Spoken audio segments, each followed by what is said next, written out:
Aaron, can you hear me okay? Yes, we can. Thank you. Fantastic.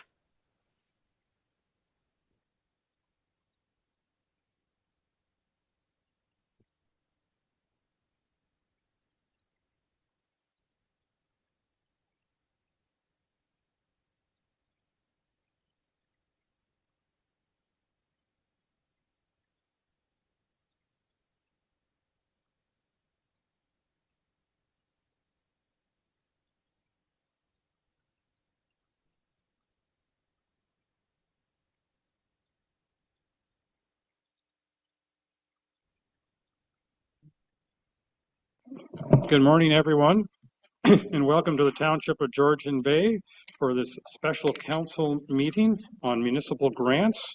And I'd like to call the meeting to order at 9:03, and I apologize to everybody for the late start, technical challenges, including not knowing what to do with the computer has sort of delayed us a little.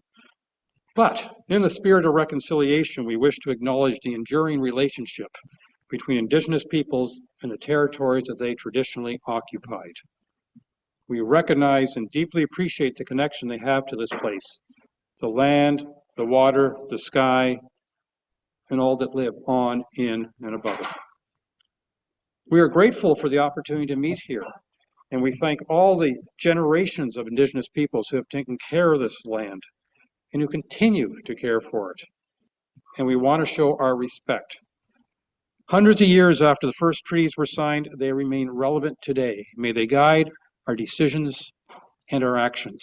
We commit to learn, to educate, to honor sacred places, and to take action towards real truth and reconciliation. Miigwech. All right. Council, I have to ask if there are any declarations of pecuniary interest with any of these applications. I'm going to declare I have one, and that's with regards to the Biosphere. And so I will be asking, well, let's pick on Councillor Predko. If you wouldn't mind sharing the meeting during the Biosphere portion, I would appreciate it. Thank you. All right, and with that, Mayor. That's me. Quick quote, just curious, since I serve on the library board, is that deemed a conflict at all? And on the, on the library board. Madam Clerk. Your appointments as members of council are not deemed to be conflicts. So if you're there Thank as you. a representative of council, you're okay. Appreciate it. All right. With that, speaking of libraries, Councillor Jarvis, our first item on our agenda is the Georgian Bay Libraries. And we have, I see Ms. McGibbon, the library board chair, and do I see your... She was there. Where did Miss Clare go? She's coming back. She was having an issue, and I think Christine is helping her. She probably had to check out a book. I'm sure she'll be back on in just a few seconds. Well, shall I hand it over to you, Ms. McGibbon, in the meantime? I can't because she has the presentation. So you'll have to make idle chat. But I'm sure it'll be fast. One moment, please. One moment, please.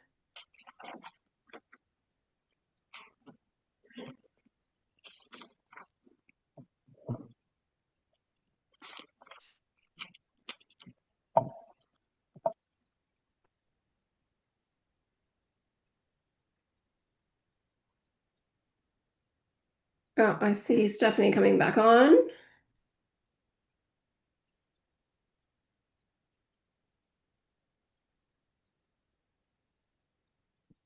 Yes, I'm back on. Just give me 1 second. I'm on a second device here. For some reason, no worries. I was having some fun hoops to jump through this morning. So let me just pull it up here. We can't see you on screen yet. No, the only challenge now is I will pop over the presentation because I'm not sure I will have the screen sharing abilities. How is that? So you want me to drive?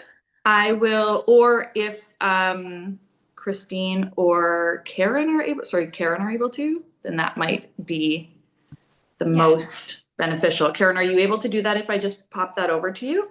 Yes, I can. Okay, here. Perfect. Sorry about the delay, everyone. And now sorry about my funny looking video here. No worries. While we're waiting, Council, I think the approach I'd like to take with this is after each presentation, if you have any questions with regards to the presenters, please ask them. But no, let's not debate whether or not we're going to fund them until we've seen all presentations, and then we'll get into the debates of which one we will support or not support, and that. So let's after it was each presentation simply ask questions, but let's not debate the merits until we get to that final discussion. Okay, perfect. Karen, did that get sent over to you okay? Okay, thank you. Opening it up.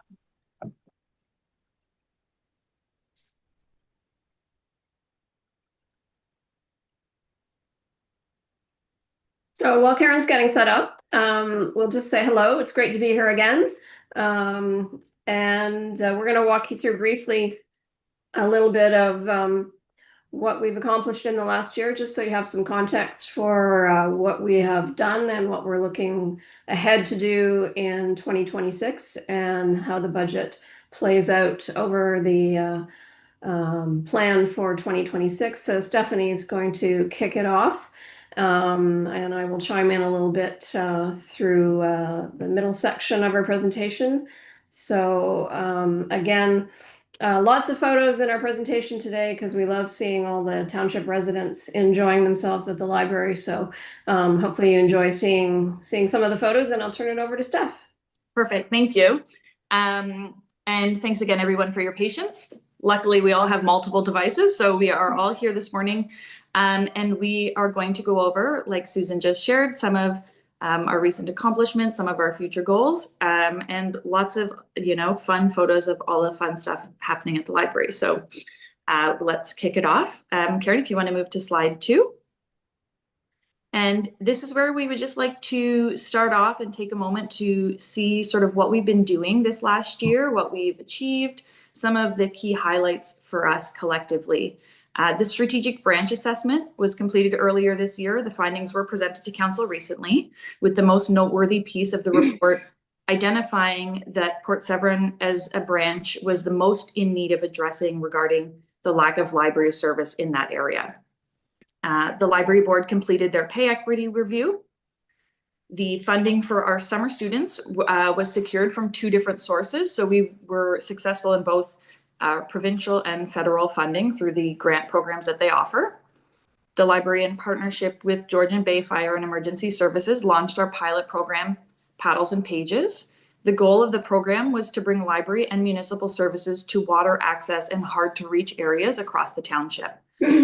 The program has since been shortlisted for a Minister's Award for Innovation. This is from the Ministry of Tourism, Culture and Gaming, with the winners being announced in January of 2026. So congratulations to our partners in this program, Georgian Bay Fire and Emergency Services. Working with the community, the library is also working to launch an online digital archive of local history information. This started with the now defunct newspaper Georgian Bay Today. The Friends of the MacTier Library have also been quite active this year. They hosted a silent auction. They hosted a few author visits. With, all of these sort of combined, they've raised over $2,500. I just want to comment quickly on the digital archive. So many of you will remember and have known Alan Heisey Sr., who for years published the Georgian Bay Today, and his granddaughter, Rebecca, personally scanned 100 issues of Georgian Bay Today. And so that will be what we kick off this amazing digital archive with. So in the future, shortly, anybody that's a township resident can go on and read all 100 issues of Georgian Bay Today, or go back and look at particular ones. And Stephanie already has other people from the community. So we think in very short order, we will try to get the full history of the Honey Harbor Hoots and the full history of the Cog Machine Cottager up and scanned and into this digital live archive, which we think will be an incredible tool for the township overall. Yeah, we're looking forward to it. I think there's a lot of potential to work with the community partners in a similar way that we did with Paddles and Pages, where it was very grassroots. Every organization has their own information to offer. So it was it's a very exciting start of what I think will be a really long-term project. Next slide, Karen. These are a selection of our programs throughout the last year, summer. You can see all ages, all types of activities, lots of exciting things going on, partnerships with our Georgian Bay organizations like the Land Trust. We did a bird banding workshop with them, you know, all the way to long weekend book sales, adult programs with local businesses, and most recently our Boo Bash Halloween program up in MacTier. Okay, slide 4. So in addition to some of those goals we just went over, these are some of the key results and a few other outreach highlights to share with you. Seasonal patron visits continue to increase. We see a great influx over the summer months. Overall, circulation continues to increase with a specific focus on the growth of digital resources and material. And I will add, this is a trend I think that everybody probably across the province could agree with. It's becoming a very demanding service and one that many libraries across the province are working towards collectively enhancing. Program sessions are increasing, program attendance is increasing. We can see that they've both had quite large increases. We continue to build upon some of our existing relationships. So you can see some repeat outreach offerings here in these lists, but then we've also identified new areas to connect with and to build relationships across the township. One of our more recent one was a outreach session with the Women Connecting Group, which is based out of Port Severn. So these partnerships like this bring library services, you know, beyond the library walls into the community where people can access them conveniently, quickly, and in a way that makes sense for them in whatever their community organization may be. Next slide. And from all of this, we've had some key learning opportunities. So the flexibility that we are able to offer through drop-in programming continues to be quite popular. This has been a trend observed all season long, and it will help us. Knowing this will help us in our program planning and development for the future. Families are busy, people are busy. They like to be able to drop in. They don't necessarily want long-term, far-out planned commitments. So we've learned that, and we'll be adapting based on that information. The library continues to act as the local community hub for residents, providing a social connection and improving overall well-being. We see this in our programs and services, ranging from interactions we had with our tween readers over the summer months, coming in to look for something great to read, all the way to our adult social circles as a result of our successful craft nights. There's a continued interest in new and non-traditional collection offerings. This includes things like children's talking wonder books. So this is a sort of modern version of the old picture book kit with audio CD. We've been able to introduce you know, the new age version that doesn't have the audio CD. It's easy for families or grandparents or caregivers, you know, maybe aren't as comfortable with story time. They can use this as a resource to provide that learning experience with their child. They've been flying off the shelf. We have Ontario Parks Passes, which only continue to gain traction in their popularity, as well as the pickleball paddles. This was something that started out slow and we weren't really sure how it would go, but not only are adults using them, the school children come in and are excited to learn how to play pickleball down the street from the school. It's been a great addition overall. Additionally, the library connects with local schools, teachers and principals every year. We do this at the beginning of the school year to make sure our contacts are all up to date, that we know who the principals are, we know who the teachers are, and we can reach out to them sharing some of our outreach offerings to them. So we connect with them early in the year. We know they're busy, so we sort of send them the information, give them some time to settle in and digest it. and follow up accordingly. And we've been hearing more and more about how they would love us to come into the classroom. We're getting regular requests for visits. I was working on this presentation just the other day, and as I was working on it, sort of going through the final tune-ups, I got a note from one of the staff members saying, I just have another request from MacTier Public Schools. So they'll be going up there in the new year. I believe it's monthly, visiting with a literacy outreach session. So we really see that support needed in the local schools, and through, you know, supporting the schools, the teachers, students, parents all receive that support as well. And then lastly here, the ability to remain agile in our services and program offerings has become one of our greatest assets. It allows us to adjust quickly. As everybody knows, it's a unique township. We have many pockets, many different communities, and each of those communities sort of operate differently. They have their own planning processes, and by allowing us to be nimble and sort of adjust accordingly, it really allows us to work with each community organization in a way that makes sense for them as well. Okay, next slide. This coming up here, we have some beautiful feedback. One of them is from a teacher up at the MacTier Public School following a recent outreach visit with a local author. And then the second one there is from some local residents following our Canada Day weekend book sale event. I won't read them out to you, but I'll leave them there for you. Yeah, thanks, Karen. And a few more pictures here.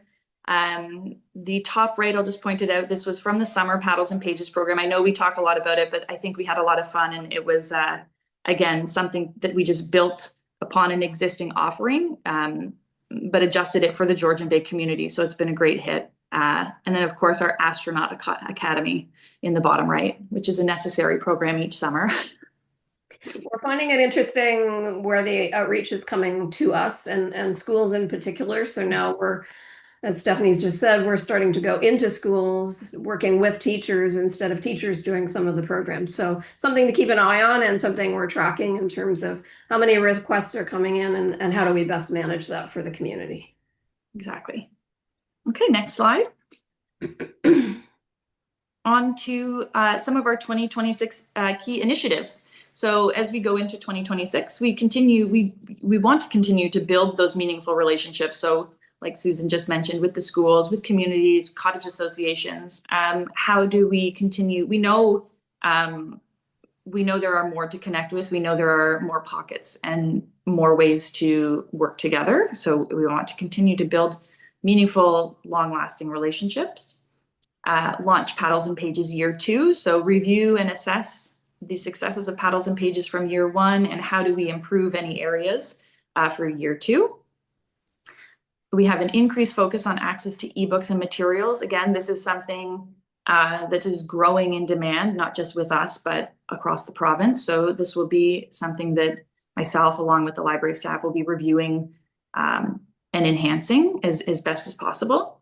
The interesting thing about the expansion of the digital world of libraries is that it's actually more expensive to purchase or have access to those tools than books themselves today. So it's becoming a big topic within the Ontario Public Library system. How do we start to get more funding from the government? Because the Ford government is very clear that they want to help fund through digital tools for libraries, but it's much more expensive than, you know, ordering a bunch of books and putting them on the shelf. So it's an interesting conundrum at the moment. And how can we work with our library partners, for example, you know, the Muskoka libraries, to collaborate on bringing these services, you know, in an affordable way to organizations. So there's all sorts of ways to move forward with it. It's just a matter of, you know, figuring out what works best. And again, I know we're not alone in that challenge. Miss Clare. Yes. We have quite a few more people that want our time this morning, and it looks like you're not even halfway through your slide deck. So I'm going to encourage you to move it along. Speed up. Okay. Okay. We've talked about this before. We sit on various committees. So the Aruplo and Federation of Public Library. Susan and I are both on these committees, and we will continue to do so to advocate for libraries and funding. And along with our collections line again, we'll be streamlining our library cataloging and collections. This will save time and money in the long run. So we're working on that in the new year, as well as issuing a new township-wide resident survey with specific questions pertaining to Port Severn residents and their future library needs. And then last but not least, put in place by spring 26, a new solution for some kind to provide a more fulsome service to Port Severn residents based on our recent council session. So let's go to the next slide. Okay, perfect. So a breakdown of our budget can be seen here. The library is requesting an increase of approximately $28,000 to the baseline budget. This is due to increases to HR-related costs following our pay equity review, which includes salaries and wages along with employer contributions, as well as increases in IT and network support and building maintenance. I will leave that there, but we can move on to the next slide, which is also a chart, which might be a little bit easier to read. Yeah, perfect. Yeah, so this way you can just see where the full budget is spread out over our cost areas. And I think we've been using this chart for the last few years, but if you have any questions about it, we can answer, or you can easily send Stephanie an email in the essence of time. Absolutely. And I will say the same thing about our next chart. It's a familiar chart, but I've updated on the next slide, Karen, there. I've updated it to reflect the most recent information, just so it can be shared for council. If you do have any additional questions, please feel free to reach out. This just highlights ourselves along with some neighboring libraries.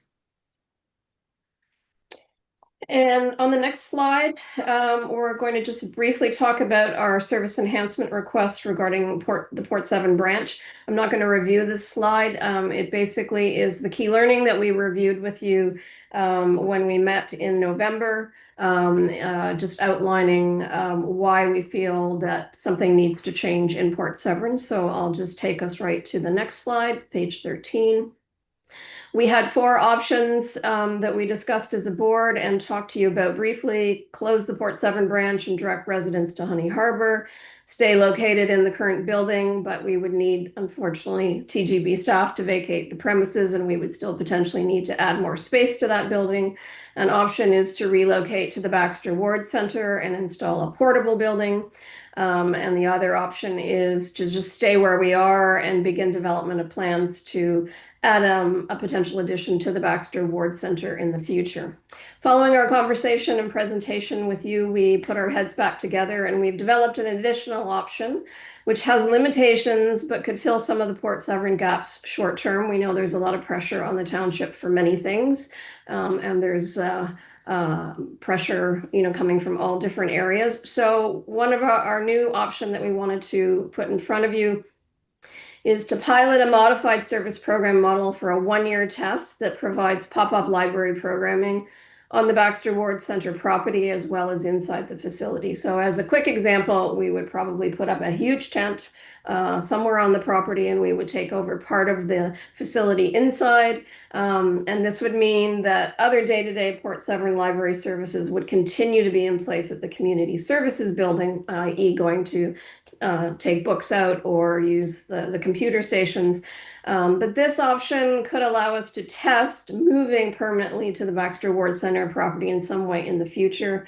But having these 2 locations that are small and temporary in nature, we don't feel is the long-term solution for Port Severn residents, but it could work for 2026. So based on that, on page 14, you will see we feel there's 2 viable options considering the need for change, the essence of time to make it happen, because we'd like something in place for next spring, and potential funding. We'd recommend one of these 2 options. We took the time as a board in the last few months to in depth look into bringing a portable building of some kind to be put somewhere. And there's there's 3 options of how we could budget for that, whether we would lease or buy a portable. And then this new pilot of having a modified service program model for a 1-year test would need a much smaller budget and would just provide Stephanie and the team the ability to buy what they need to get programming up and running at the Baxter Ward Center. On page 15, we have just put some of the background information that was put together by Stephanie and her team on different ways if we went the portable route, and that's just for your background information. And on the next slide, we're done. Yeah. And we'll just, yeah, if anyone has any quick questions, we'd be happy to answer them. And if time is short and you have more questions, just send Stephanie and I an email, and we'd be happy to answer them that way if that's preferable for today. Absolutely. Councillor Hazelton, did I see your hand up? No. Okay. We're going to Councillor Cooper, please. Thank you for the report, and always delighted to see the great work being done by the library.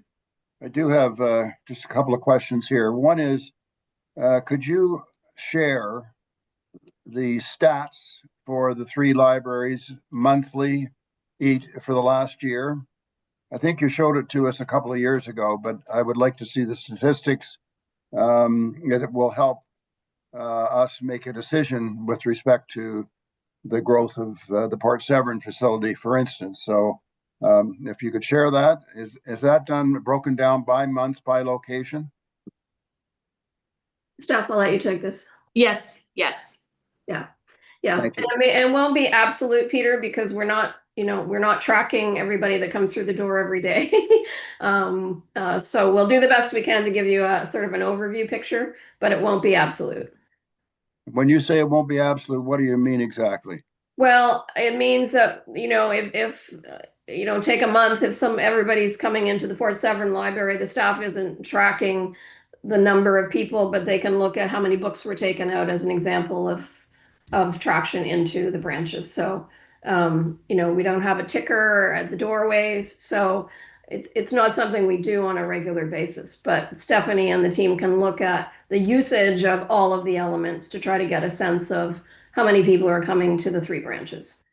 So that would mean, for example, you would know how many checkouts there were at the library in a given day or week or month, wouldn't you? Did you say you would or wouldn't? I'm sorry. You would. Yes, we think would. you'd So have- that's what we'll look at. Right. But if somebody comes in and browses, you don't know that necessarily and wouldn't track that. I get that. Okay, Yeah. thank you. Okay.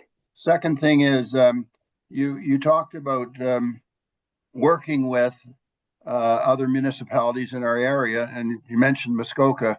There's a lot of other municipalities in our area, including Simcoe County, including Severn Township, et cetera, et cetera. So I just encourage that sometimes we get a little bit myopic because of our political affiliation with Muskoka, but we have lots of neighbors. So I'm just encouraging, sort of working with our other neighbors. I'm sure you would agree that we can do that if we so choose. The third thing is the concept of the pop-up library sounds very interesting for the short term to get a sort of read on what's going on in Port Severn. I just have a couple of quick thoughts. One is that, are you thinking about this pop-up library being 1 day, 1 week, 1 month? What's the concept there? Just to very simply, I would like to understand that. In a It would- perfect, go in a perfect world, I mean, we just conceptualized this in the last 2 weeks. So in a perfect world, it would run for a year. In the seasonal months, we might have all of it being outside. And in the winter, we may move it inside because there's a need for programming 12 months a year. And the facility could handle both of those things. How we do it, we're not sure yet. But based on the success and the way Stephanie and the team have done that in Park Landing, we have some good sense of how to make it happen. But ideally, you would want to do it for a year because we're concerned if we just do it for the summer months, then the Port Severn residents in the fall will say, but Honey Harbor is still getting programming all fall and winter. So if we can go into the facility after the seasonal weather, then that would be the ideal situation. But you're still flushing it out, so we're just not there yet. So that's We're not fine. there, but we feel confident we can make it work. Absolutely. And I suppose you'd want to wear pretty warm clothes in the tent in the winter. Thank you for that. Yes, Councillor Cooper. Thank you, Councillor Wojcik. Thank you, and through you, Mayor. Thanks very much for the report. Very informative. As a matter of fact, my wife was able to go over and use the MacTier library to gain access to the internet while I was at a meeting. Great. I've been contacted by a number of residents, and I don't know if it's all spearheaded by one resident and other people have commented to me. But their concept is that perhaps you should look at the library, the current library in the community services building, and expanding in there. And their reasoning being is that there is washrooms there, and there is a plan in the future to build on to the existing building where we house the mechanics and some offices.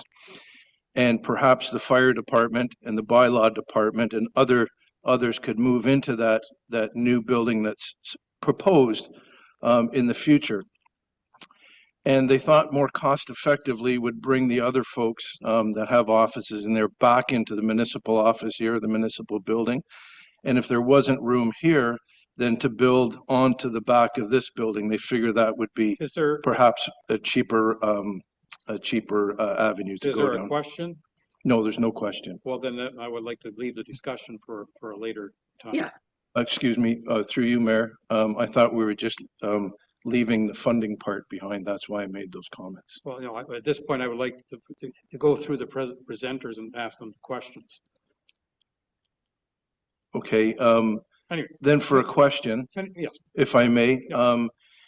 Do you think this would be a plausible solution, or have you looked at an opportunity like this?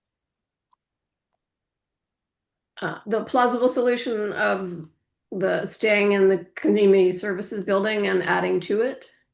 No, not adding to it, but staying in that building and perhaps removing some walls and making it the size that you need for expansion.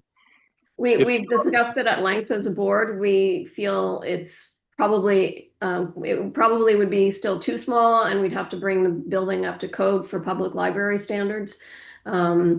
And if we want to have a bigger, longer picture of more people in Port Severn, it's probably not the best place to start adding on a building at the back or the side. And there are limitations to putting something in the front or the side of that building based on Stephanie and some of the township staff having conversations. Okay, thank you very much. Thank you, Councillor Predko. Thank you, and through you, Mayor. Just a couple of questions. One, in terms of, I think it was partially what Councillor Cooper was asking about, locations and partnering with our neighboring municipalities, both Severn and Tay are right on the border. Would they be willing or interested to partner with a location that would be serving their communities as well as our communities to help defer any of these costs? I will say, and just to sort of, this will answer the earlier question about our desire to, not desire, but the how I reference Muskoka libraries. Simcoe County used to have a co-op library system, and it was a very different model than what our library system as a municipality public library would have been. And so their library system, sort of the way that they did things, I don't want to say dissolved, but it changed greatly over the last few years. And so now is probably a good time to reconnect with them following the reset that everybody would have gone through after that. So definitely, there is no reason why we can't reach out and connect, but historically they were a very closed off, the county, the Simcoe County, any library in Simcoe County was very much a part of a closed system. But like I said, that did change a few years back. And I think all of the library systems in Simcoe County are looking at ways to connect or perhaps find those services that they used to have as a collective, but are unable to often get now that they're on their own. So that's the history of why I sort of reference Muskoka. But yes, I'm sure that there are ways, there are models where libraries will partner with neighboring municipalities through reciprocal borrowing agreements.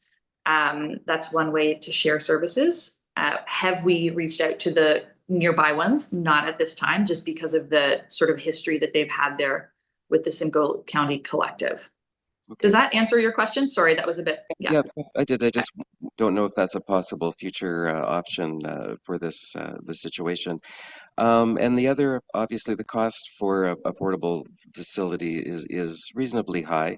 And I'm just wondering where you are in terms of research for fundraising in the community. What kind of interest do you think the community has to help support another facility in terms of financial support, and as well as grants that you think might be available to offset the costs as well? We talked about that at the board level. We haven't started any direction in terms of fundraising because I think we need to come to an agreement that we are going to do something in Port Severn, and we haven't come to that agreement with you. But certainly open to do that. And we know, half of the funding of MacTier came from fundraising, so we're well aware of that. There are a lot of public grants and grants from the Ontario government for exactly this type of thing. The question might be for council to consider applying for a grant, but it may be more prudent that you might be applying long-term to do something bigger and fresher for the entire Baxter Ward Center, of which the library might be a piece of. So we haven't gone any further in those two directions, but certainly something we've discussed, Councillor Predko, as things we should look at as a group. Okay, thank you. And then the final piece of question, with the mayor's indulgence, just to our Director of Treasury. And in terms of this $1 million temporary facility, is it included in our long-term capital asset management plan? And if so, what would the impact be to ratepayers in the short term and over the long term? Thank you. Through you, Mayor MacTier, and to members of council. It is currently included in the 10-year capital plan. However, there is no funding for something such as this unless we were to debenture. In the short term, if the goal is to lease it, we would have to fund it from reserves, which we are already depleting. We haven't set funds aside to fund operating costs for such a large ask in the $1 million. A debenture would only be possible if it was an outright capital expense. Just based on the Municipal Act, we can only debenture for capital costs.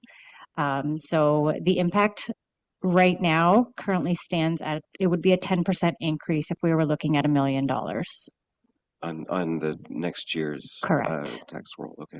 That's Thank correct. You. Okay, thank you. No, I think that's all I have today. Thanks. All right.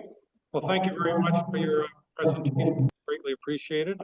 And with that, I would like to go to the Severn Sound Environmental Association. Thanks very much, everyone. Thank you. Thank you.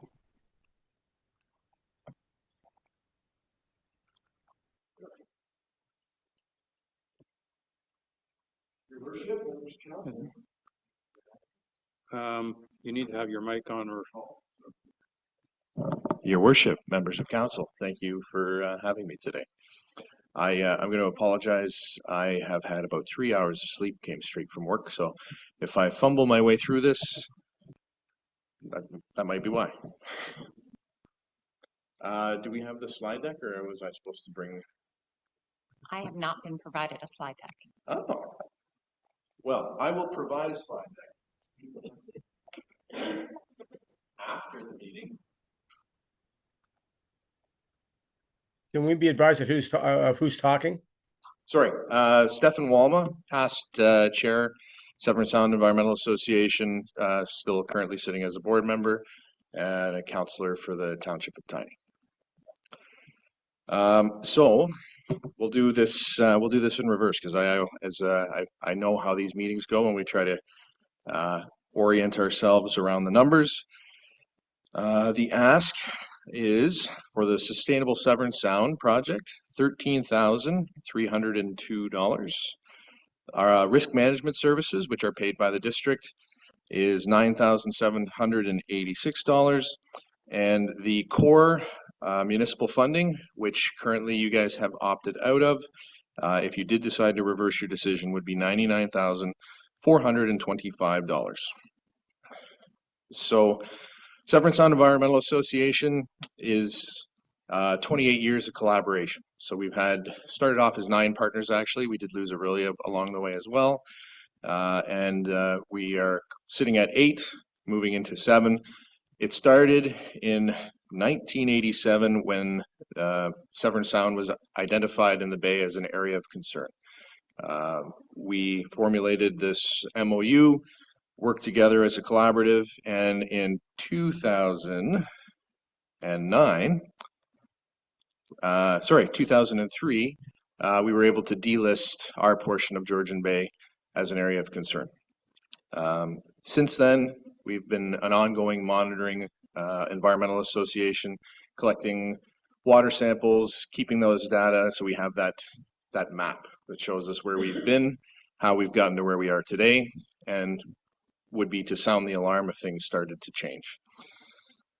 There was a request from Georgian Bay Township as well as several other partners to look at the funding model for Severn Sound Environmental Association. So we went through a tendering process to start a third-party review. We did go out to tender and came back with Strategy Corp winning that bid. It's a $70,000 process. And unfortunately, I know that you guys were very interested in this piece, is not complete. So our first meeting with those findings is being presented on December 3rd. Things that you would be getting through those core services programs, we talked about monitoring and fast reporting. So we've like I said, I wish you had the slide deck here. It could show you a lot of the new things that we're doing. But we have QR codes, signs up at all of our water monitoring locations, so the public can simply scan the QR code and see the data themselves, as well as staff if they're interested in those pieces. We're starting the Smart Water Watch program. This is a $300,000 project funded by the Government of Canada, which would cover Honey Harbour, North Bay, and South Bay. And it's a citizen science program to collect observations, validate satellite data, and improve free satellite projects. And we also have our algal bloom observation, which is launching in 2026. Community members can submit observations through an app using the QR code. SSEA will provide feedback and produce bi-weekly reports based on those submissions. We talked about drinking water, source water protection as being funded through the district. This is a mandatory piece that all municipality has to deal with, and we are your service provider for that. That does not change. And the Sustainable Severn Sound is a separate costing, and I don't think we have direction from you guys specifically on that one, whether you're going to stay on or not. This program monitors the corporation for sustainability, not necessarily the grassroots, but you as a corporation. And we currently have you in the PCP program, Partners in Climate Protection, through FCM, and we're nearing achieving milestone 4, which is corporate and community implementation of your sustainability plan. So with that, I guess this is the question and answer period. Council, any questions for Mr. Wolma? Councillor Cooper.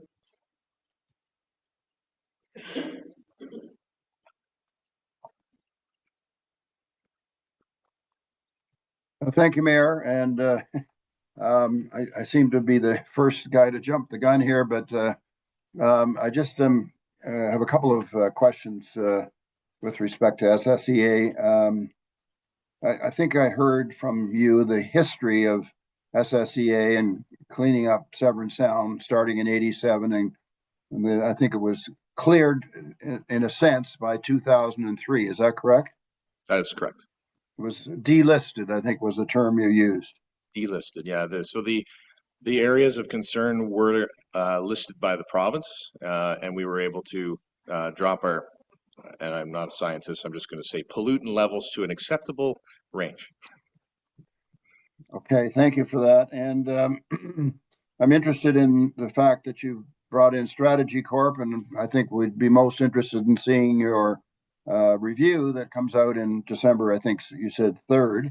That would be very helpful. Is that going to be shared in any way with interested parties like the Township of Georgian Bay?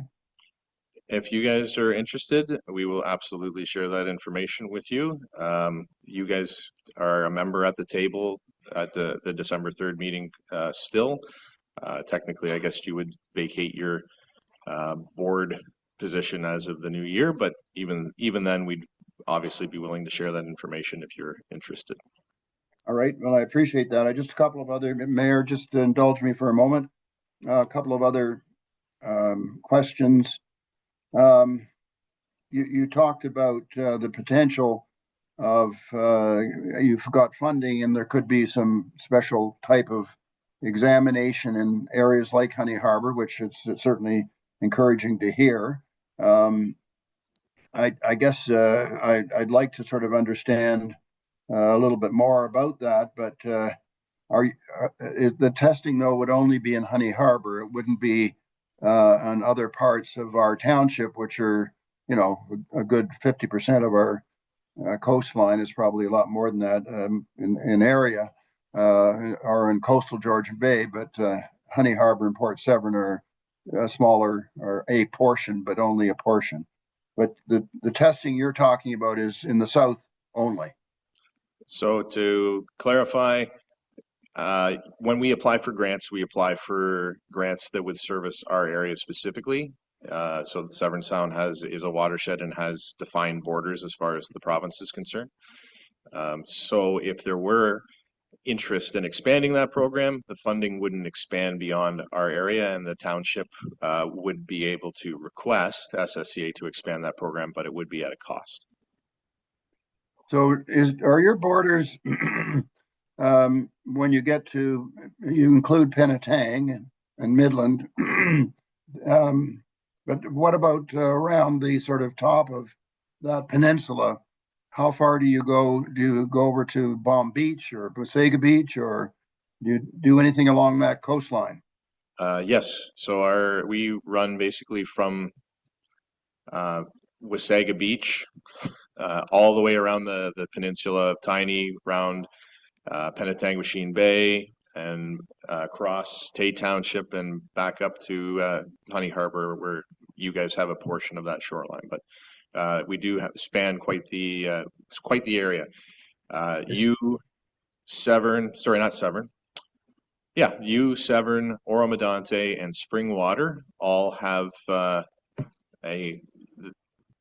lines through the middle of your municipalities where you are technically not in the Severn Sound watershed. So, okay, so just I'm curious, how do you rationalize testing all the way over to Wasaga Beach on the coast of Georgian Bay, but not north of Honey Harbor? I don't see the relationship there. So I can tell you what my understanding is, and again, I can't rationalize it. We are a watershed, and so we would, any of the waters, the headwaters that disperse into the bay, we would look after. So I can't speak to this area specifically, but I will say the NVCA, they collect Nottawasaga waters and they monitor Wasaga Beach, Collingwood, those sections of the area. I don't know what the answer is. The lines are drawn by someone who is smarter than me, sir.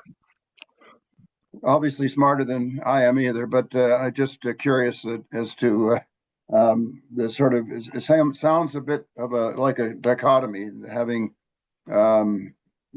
testing over across from Thunder Beach, the Thunder Beach area, for example. I don't see the difference between that and north of Honey Harbor, but it's curious. I thank you for that. And the only other question I have is that there were some pretty serious problems in Midland and Penetang in recent years with storm sewers.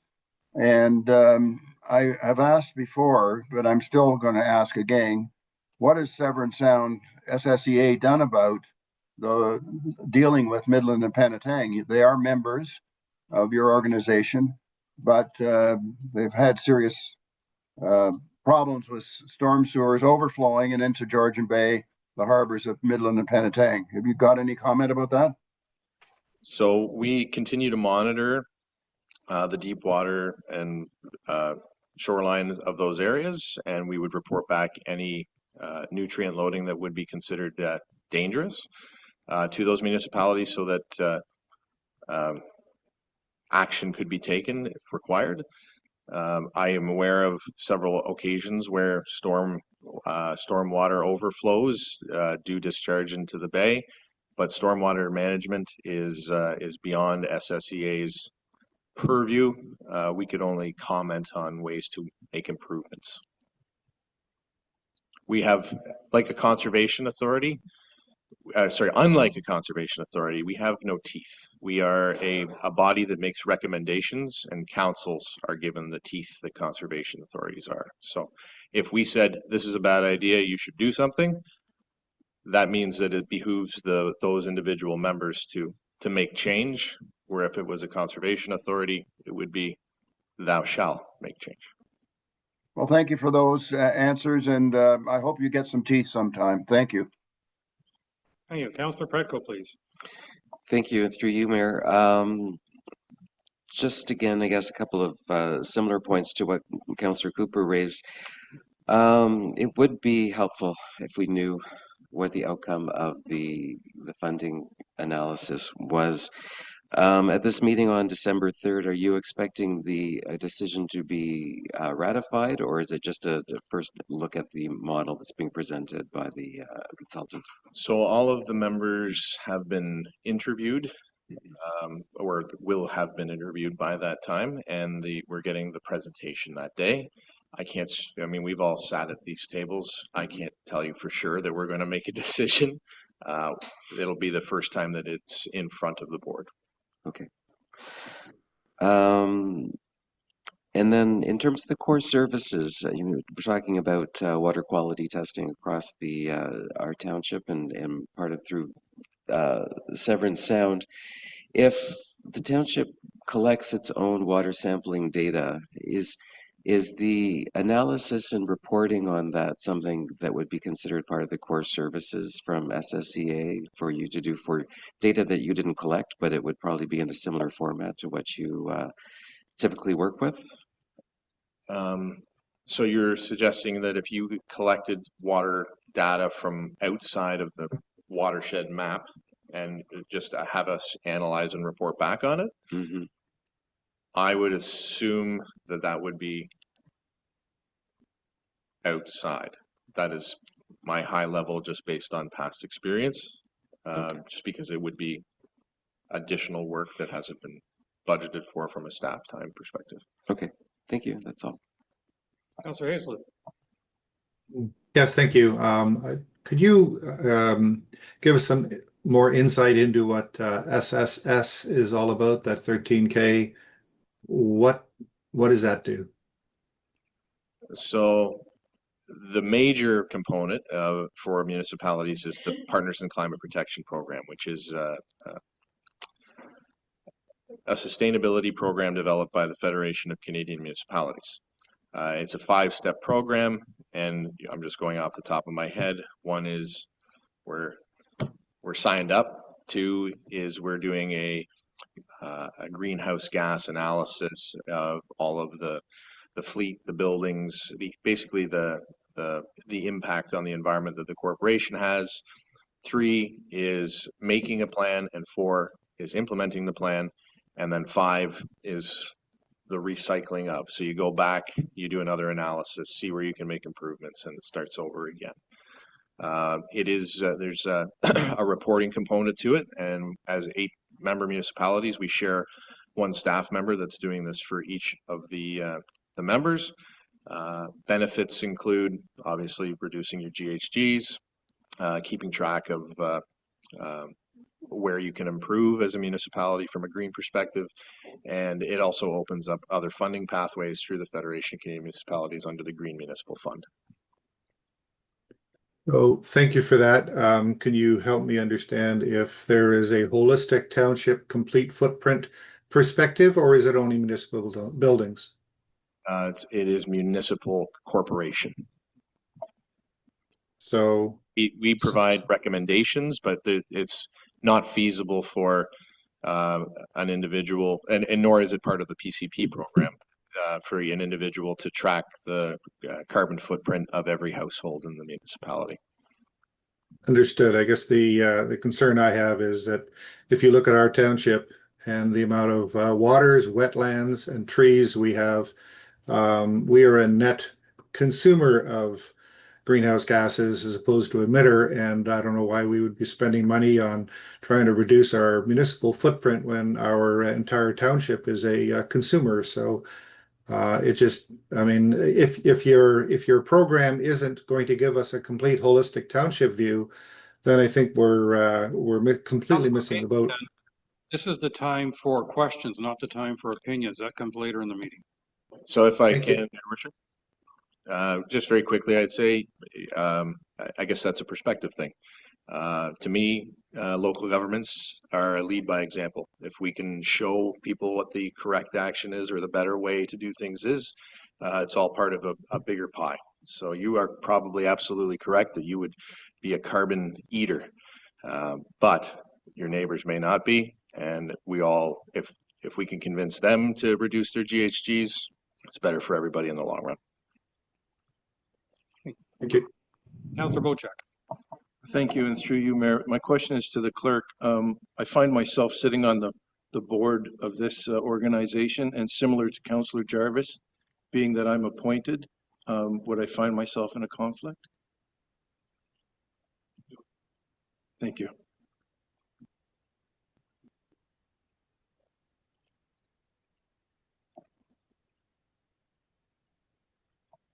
Ms. Schneider. Oh, thank you, Your Worship, and great to see you, Stefan. I wanted to clarify that the township has been involved in the Sustainable Severn Sound project for many, many years. It has been beneficial and is separate and apart from any water testing or any type of exclusion that has been brought forward to SSEA from the township. It is an assumptive statement to say that all of our trees and waterways would create a net zero for the municipality.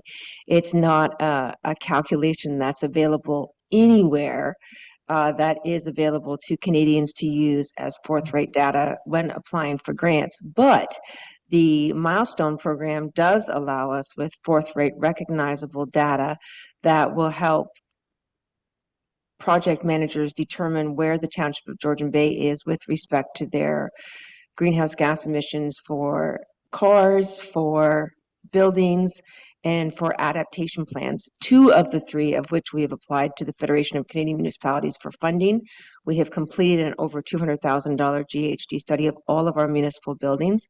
We're in the queue to do the fleet, and we most recently just applied for an additional 100% funding project of $70,000 to do a climate adaptation plan.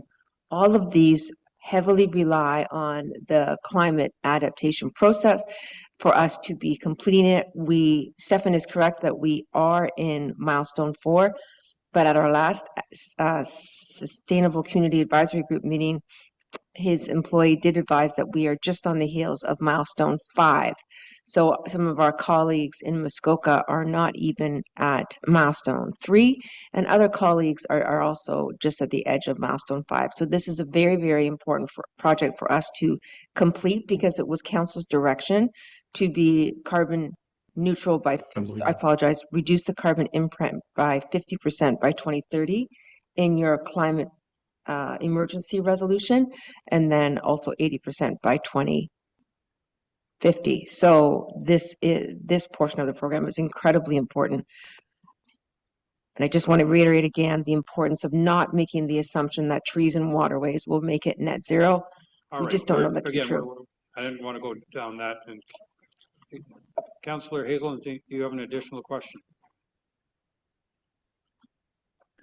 Only that it sounds like we're already into the debate phase, and I was delighted to hear the gentleman from SSEA confirm that we are a net consumer of greenhouse gases, but we can discuss this later.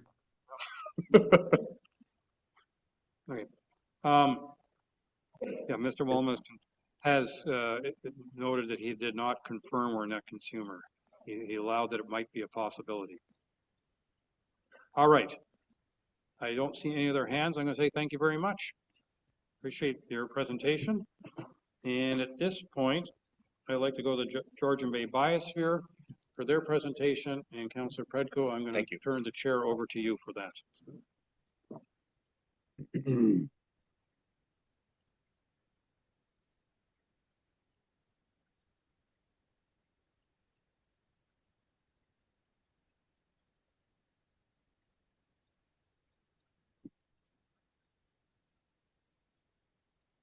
Good morning, Mayor, members of council. Do I have the permission to share my screen and slides, or is that something that will be brought on the screen for me? Yes, you do. Thank you.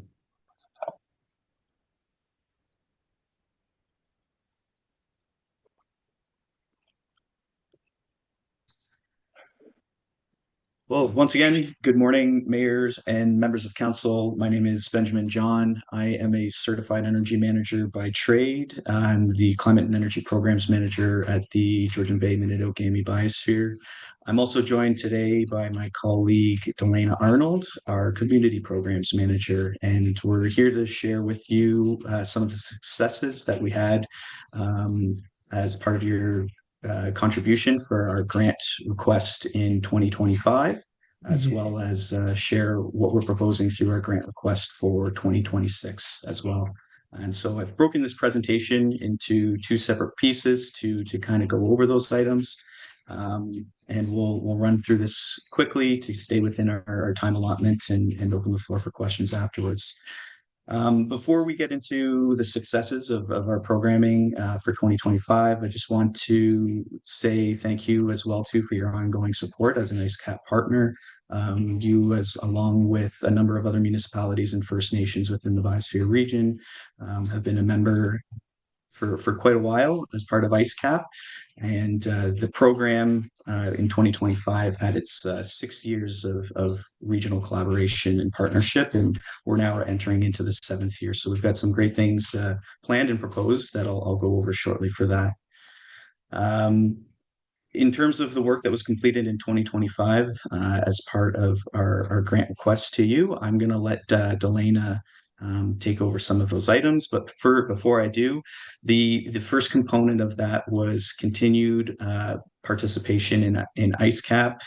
Really, what IceCap is a review. It's a collaboration that shares knowledge, shares resources for a number of different topics related to energy management, and so on. And we support with public communications and engagement, help to assess and leverage funding opportunities where we can with all of our partners as well. So I'll pass that over to Delaina to review some of the program work that was done in the Township of Georgian Bay this year. Thanks, Ben. Good morning, everyone. So I have a couple slides on what happened in 2025. Firstly, we'll share that we piloted something called Kitchen to Compost, which is a new program for the Biosphere, and Township of Georgian Bay and Township of Severn were quote unquote the guinea pigs for trying this out. This program copies a model that was done in Peterborough many years ago through the city of Peterborough. We had a great year. It's essentially a mentored approach to backyard composting. We had 25 compost bins, basically 25 places in the program available, and they were all used up. We had a really great reception to the program, really great feedback after. It included like a learning component, a site visit was optional. Really, we wanted to make it as easy as possible for people to compost in their backyard by breaking down some of the barriers, some of the challenges, and some of the logistics. So that was hugely successful. Ben, if you'd like to go to the next slide. Oh, and I should mention too, a project-specific report was submitted maybe 6 to 8 weeks ago, and I think that's going to be reviewed by the Sustainable Community Advisory Group. But if anyone here would like a copy, obviously we can share that too. We did a repair cafe in 2025 2025. So this was the second that we did in Township of Georgian Bay. We did the first one in 2024. This is just a free community event that's dedicated to building skills, knowledge around how to repair household items with the intent to keep them out of landfills, out of the waste. Also, it's just a free community building session. I had a great energy. The first one we did, we sort of piggybacked on the Honeybee Festival. And the idea with this one was that we'd have a standalone event. We had an increase in the number of fixers because we had a little more space, more advertising time.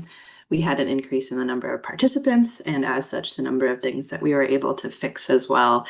So this is just a great event. And the Biosphere, we've done a number of these as well outside of the Township of Georgian Bay, and there's I would say 100% just really positive reception in all the communities that these have taken place, and Georgian Bay is no exception, of course. Next slide. And then my personal favorite, again, are community gardens. The Biosphere helped to establish these gardens in Port Severn in 2022 and MacTier 2023. It was a quiet year at the gardens because things just went wonderfully. Could have had a little bit better weather. If you could do something about that, that'd be helpful. But we have 16 plots overall across these two community garden spaces. We actually have more and more interest now in MacTier, so we're looking at maybe trying to squeeze a couple more plots in there because we have a bit of a wait list, which is the dream come true. I will say, out of these two gardens, a huge majority, like 80 to 90% of produce is actually donated in Port Severn. That's directly to the food bank, which is wonderfully just, across from where the garden is. And then in MacTier, it's done, it used to be done through the food bank, but now it's actually done a little bit more community member to community member.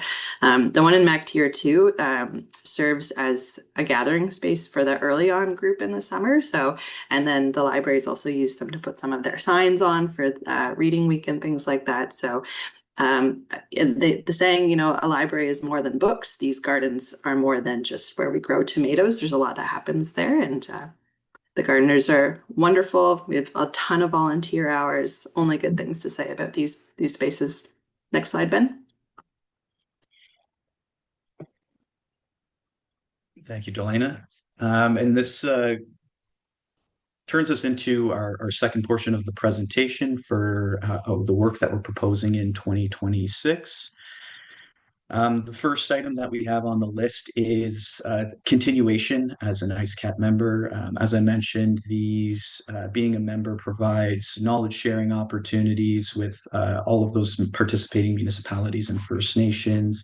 It brings together all of those communities for a number of different things as well too, including public communications and engagement and events, as well as quarterly ICECAP meetings and thematic meetings that have a bunch of different conversation topics, again, in which we share knowledge and energy focused conversations. The second item that we have on part of our proposal is something new, and this is a home energy education program, which is really looking at being sort of a tailored concierge service. And what it is we heard in a survey that we released a number of years ago from your residents that they were looking for support and education and materials on how to go about making their home more energy efficient, or how to navigate the different funding programs that are currently available to them in order to achieve those efficiency improvements, let's say. We want to take that one step further because in some of our conversations within the community as well as within the region is that there's a lot of there's a strong feeling that the process for applying for some of these, say, provincial funding programs are really complex. And so, myself as a certified energy manager, for example, can support those residents in going through those applications, helping them to understand what is being asked of them, as well as trying to help them and understand what programs might be beneficial for them. There's a number of provincial programs, for example, that help low-income residents by providing them with free upfront items and upgrades like refrigerators, lighting, and so on and so forth. So part of that education and engagement is building some awareness that some of these programs exist and can helpful. And as I said, providing sort of that tailored concierge support and helping those residents access that. So this looks at piggybacking on community events, hosting pop-up events to build some of those education and awareness items and engage with those residents in helping them achieve those efficiency improvements if that's something that they're looking to help with cost savings, for example. Delaina, I'll let you take this one as well. Thank you, Ben. So for 2026, we're hoping to organize at least one other repair cafe in the township of Georgian Bay. All the volunteer fixers who donate their time to the event are interested and committed to do it again. The community is, like I said, the reception's fantastic and things continue to break in people's houses. So why wouldn't we do this again? And the community gardens, we plan to be there for the gardeners, as we always are, providing that logistic support, other supports as needed. We're the main point of contact as applications come in and concerns come up. So we will continue to do that. In terms of our grant request for 2026, we were requesting just shy of $15,000, coming in at $14,995, and you can see for those 4 items that we've discussed there where that breakdown comes from.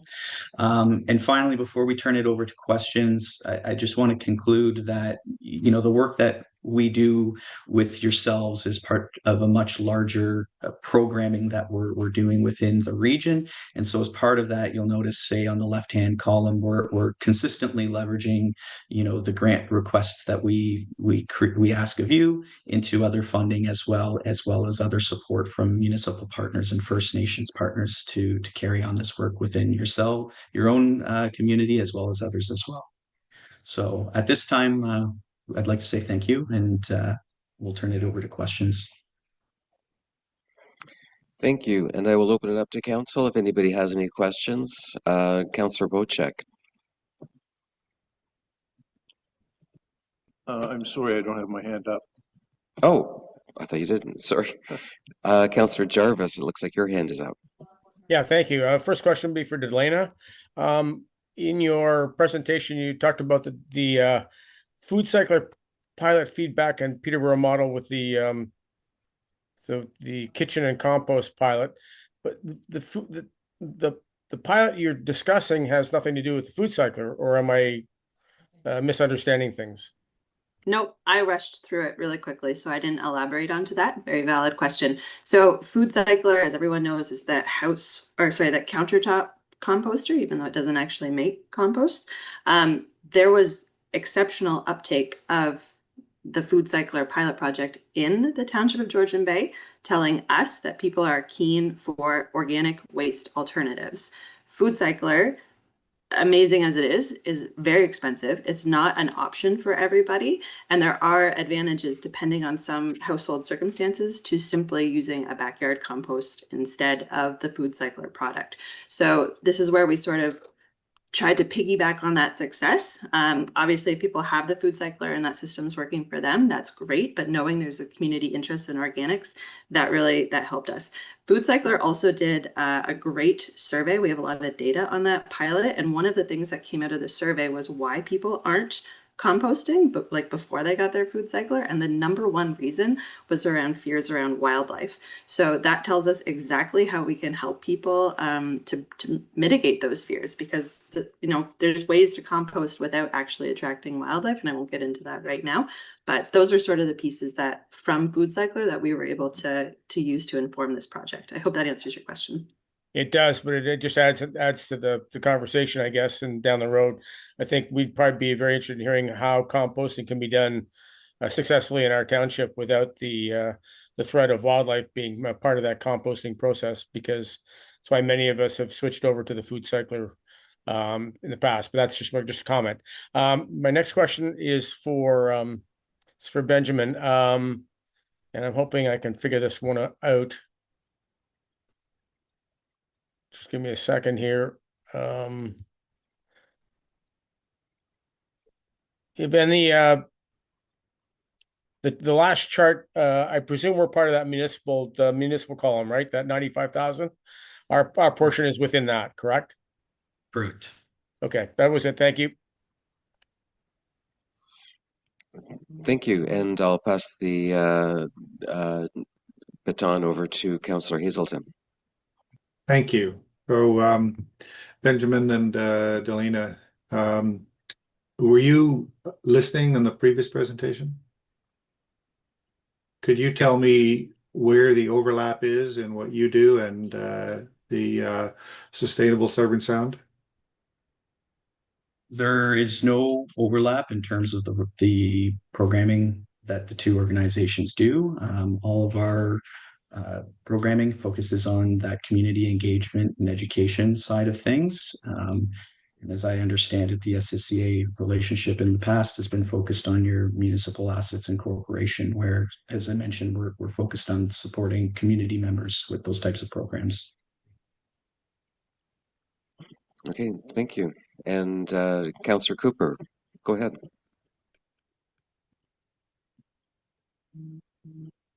Thank you, Chair.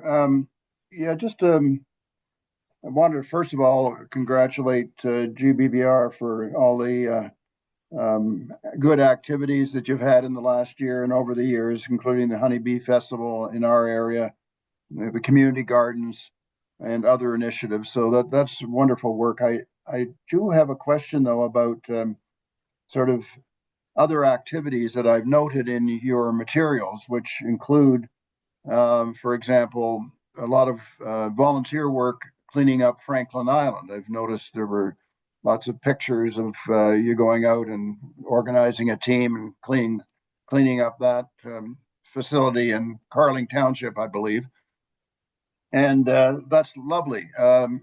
What about some of the provincial parks in Georgian Bay? You know, we have some parks that do get sort of similar use as Franklin Island. In other words, there are sometimes some problems in terms of garbage strewn around and you name it, including places like McRae Lake and 6 Mile Lake Provincial Park, etc. So have you got any plans to use those kinds of or develop those kind of activities in our township? I mean, we do represent probably a third or a quarter of the entire GBBR area, so we cover a lot of ground, a lot of coastline, a lot of islands, probably a third of all the 100,000 islands that we have in Georgian Bay, not 30,000, 100,000. So are you considering that? Thank you.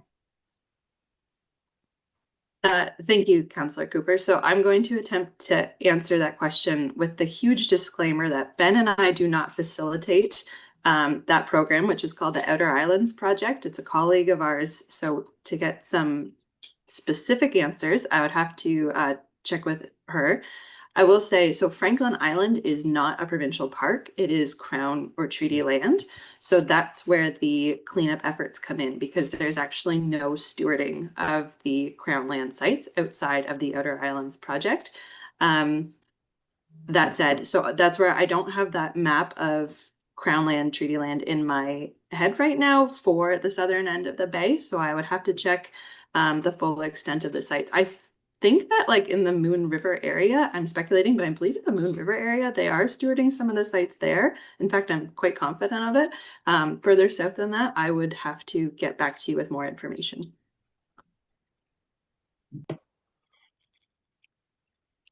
Thank you. And Councillor Bocek, is that your hand I see now? Excuse me, I'm just. Oh, you have a follow-up question? All right, thank you. Well, Sorry. it's not a follow-up question, just a comment that the Moon River, I think, actually falls in the archipelago, most of the Moon River area. So anyway, that's not necessarily the township of Georgian Bay, but we do have a lot of Crown land and provincial parks that need attention, and a massive amount of Crown land, by the way. So just thought I'd put that forward, and if you can get an answer to me at some point in the future, I'd appreciate it. Thank you. Thank you. And now, Councillor Bocek, you have the floor. Yes, thank you. And first of all, thank you for the presentation. Very valuable. My question, and I'll start with the question, is there any plans in the future to do a community garden in other areas of the township? And I would say, for example, Honey Harbor, being that the majority of our population, seasonal population, is offshore or on the shores of Georgian Bay. And I've spoke to the folks in MacTier and in Port Severn, and they absolutely love the idea. So I'm wondering if there is in the future thoughts of doing a community garden in other areas, such as Honey Harbor. Councillor Bocek, I have no immediate work plans to build another garden. That said, I look at every patch of lawn and think, why don't they put a garden there? So I'm certainly open to it. Thank you. Thank you. And if there's no other questions, I'd like just to thank Benjamin and Delaina to come in today. And I do want to also congratulate you on the work you do. We have been talking, I think Councillor Bocek and I were up at MacTier the other day, and the residents there were talking about how much they enjoy working on the community garden. So your work is acknowledged and used by the residents. Thank you. And now back to your regularly scheduled chair.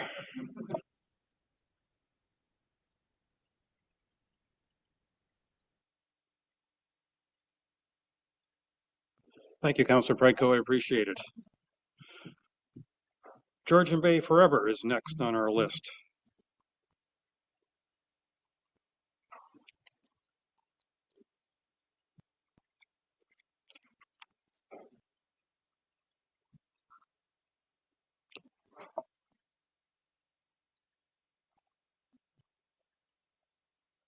Ms. Carpenter, please go ahead.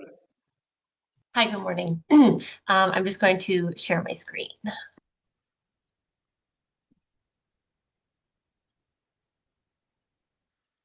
All right. Good morning, Mayor and Council. Thank you for listening to my presentation today and for many years of support to Georgian Bay Forever to run our Phragmites program in the township.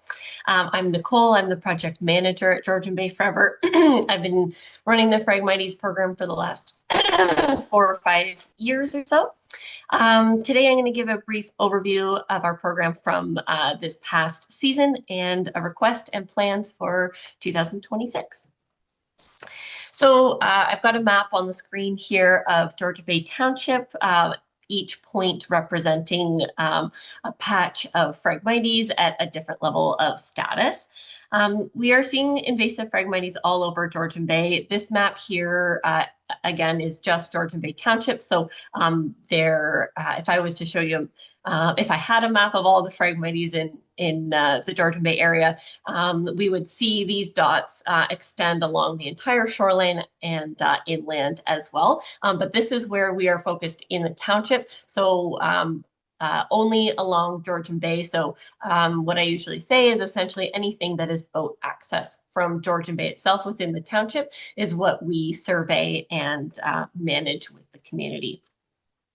As you can see on the map here too, numbers and densities of Phragmites increase the further south we go. So we do cover the entire shoreline of the township. We're up at as far north as 12 Mile Bay. We do see Phragmites growing up there, not quite as high in numbers and density as far as it is as far south as Port Severn. We work with and train community groups from Tay Township across into Matchedash Bay, which is Township of Severn, then up the east coast of Georgian Bay Township and including the Archipelago and Carling Township as well. We work to fill gaps in between all of these areas. This summer, we even made it up as far as Mnidoo Island to do some work with the Bay of Islands and McGregor Bay Association and Whitefish River First Nation. So right now along that southeastern shoreline, we have approximately 1,300 sites under management, with almost half of them eradicated. And when I use the term eradicated, this just means that we aren't seeing any regrowth at these sites anymore. We do continue to monitor these areas for a couple of years, but essentially that patch is gone and hopefully gone forever. So this is all accomplished by collaborating with communities, municipalities, and private landowners. We conduct training workshops or just one-on-one training with cottage owners or residents on best management practices for manual removal of Phragmites. And we do all of our work in a tight window of June to August, of which we really can only cut from mid-July to the end of August. So we have 6 weeks in the summer that we work very hard, work every day, and try to remove as much Phragmites as possible.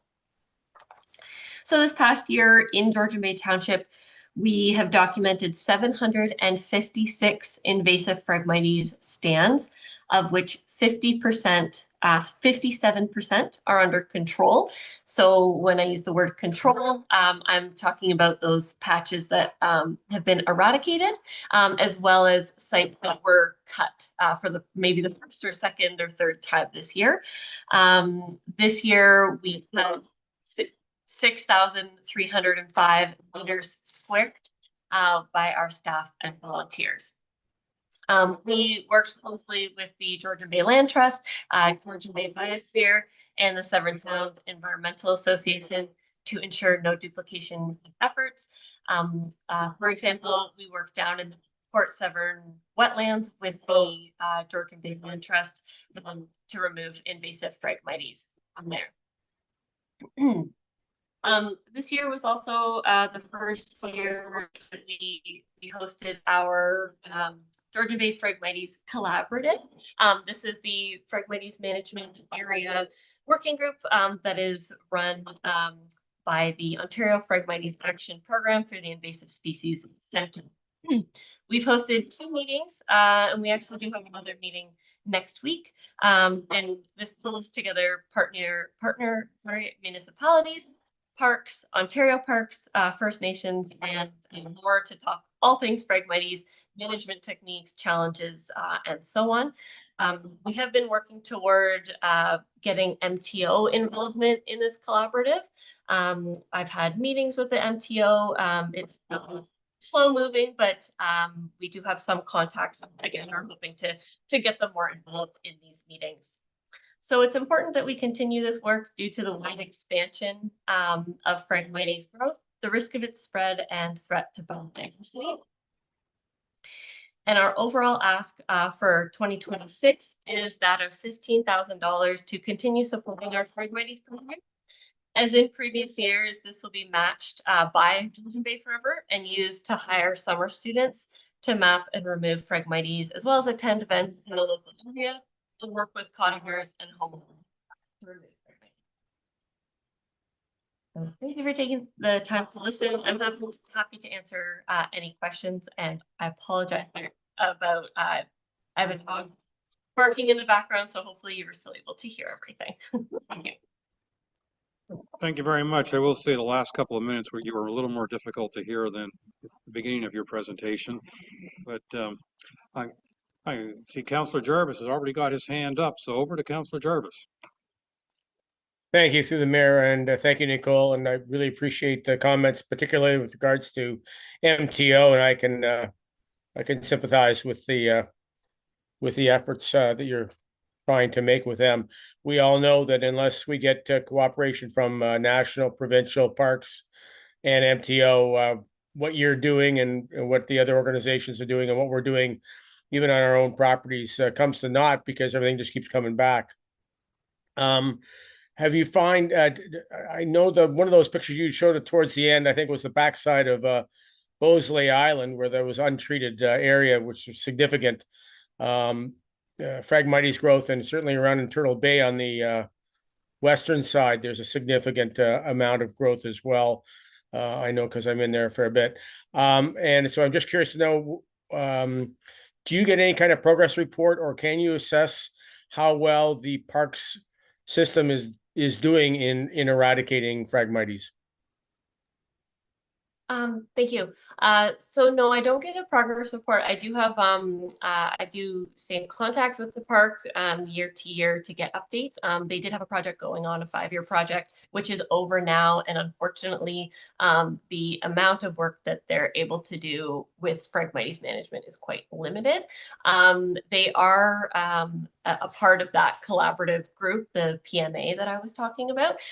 So hopefully they can still be kept up to date in discussions and provide reports. But as of last year and this year, there really hasn't been much going on the park side with Phragmites management, unfortunately.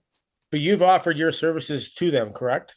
Yes, there was 2 years that we were kind of signed on in like a volunteer agreement. So we would essentially volunteer for the park to do some removal. So we would help out with some of the outer islands or smaller patches. But as you know, there's quite a bit of it, and it's too much for our organization to take on without additional staff and resources. So doing the best that we can to help, but yeah, it's been quite limited, especially this past year with the low water levels. It posed a challenge for us, but also for the park with their with the sandy shoreline, makes the removal a lot more difficult. Yeah, I'm thinking of Awenda as well. Do you figure you'll be pursuing as much as possible more input from the park system? Yes, I would like to be able, to do that specifically with Parks Canada, and to encourage, whether it's, I don't know what's limiting the work itself, if it's funding or I don't know why they haven't been able to do it. So if there's ways, and that's why I wanted to bring them into that PMA, the Phragmites Management Area Working Group, to see, what other options there are for helping to continue that work. Finally, if indulgence of the mayor, one last question. I mean, we know Phragmites is quite a serious issue from an invasive species standpoint. There are other invasive plants. So I've got sweetgrass on my island that is new and invasive. I presume you guys are looking at other invasives as well from the standpoint of harvesting, like the Phragmites. We have our hands full with Phragmites, but we have started doing a bit of surveying for other invasive species, but at this time, no removal of other invasives just because of the amount of Phragmites that there is to deal with. But we do help the community as much as we can with providing best management practices, how to properly remove, or putting them in touch with the right contact. Sometimes SSEA can provide insight, or there might be another organization. But at this time, still just focused on Phragmites. Okay, thank you. Thank you for your work. Thank you. Councilor Cooper. Well, thank you, Mayor, and thank you, Nicole, for your report. I just wanted to ask if you would agree with this, based on the discussion we just had, which was about government assistance, which can be very challenging to say the least. Volunteerism plays a pretty big role in Phragmites, attention to Phragmites and removal. And I draw to your attention that for many years, and maybe it's dropped off somewhat, but for many years, the communities out in coastal Georgian Bay, in particular, Gohom Bay and Cognasheen, had large groups of volunteers, and that's why you see so few areas that are problematic. There are some, admittedly, but for the most part, it's look after your backyard, so to speak. And so what is your organization doing to help increase the amount of volunteerism? I don't know that there's really much in Honey Harbor, for example. And what are you doing to try and enhance that, to try and get the community engaged, rather than always bringing in people from your organization and elsewhere to do all the work? Thank you. Yeah, we have struggled. We've noticed a decline in volunteerism. we've been trying to recruit more young folks through trying to offer, we can sign off on volunteer hours and things like that for high school students. But it has been a challenge to find people. And you're right in saying that up in Cognachine, there's a great community group, and that's why it works so well up there. I think where the struggle lies is in the further south we go, we're also dealing with really big patches that are hard for volunteers to approach. So what we're trying to do is recruit volunteers to come out with us and cut together. And with our team, we can maybe reduce the size and density of these patches, and then volunteers can eventually take them on themselves. So continuing to work to make it more manageable for community members, but it has been difficult, especially in the southern parts of the township, to get volunteers. If I may, Mayor, just one quick comment, and that is that everything you just said is certainly a reflection of today.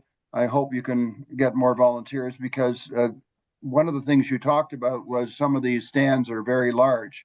So there would have been large stands in Cognachine and Go Home Bay if they hadn't been attacked, and they were attacked early on. So one of the reasons we have problems elsewhere is the Phragmites has just been allowed to grow year after year, and I know we're now really focusing on it, but it's too bad that we don't catch it early on. Thank you.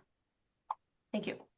I have to comment, Councillor Cooper, a couple of things. One is Cognachine and Go Home have the great advantage of being nowhere near roads, which is a source of most of the start of the stands. In Honey Harbor have been very active with very active volunteers getting rid of a lot of the Phragmites in the Honey Harbor area. Anyway, Councillor Bocek. Thank you, and through you, Mayor. Thanks very much, Nicole, for the presentation. During your presentation, you mentioned that you're working with a number of other groups, and one of them being SSEA. And I'm just wondering, my question is, the reason for you working with SSEA is because you carry out work within their boundaries towards the southern part, is that correct? Correct, yes. Okay, thank you. Well, thank you very much for your presentation. I'm going to, again, move on quickly to our next one. We're running a good 40 minutes behind schedule, but Gloucester Pool Cottage Association, please.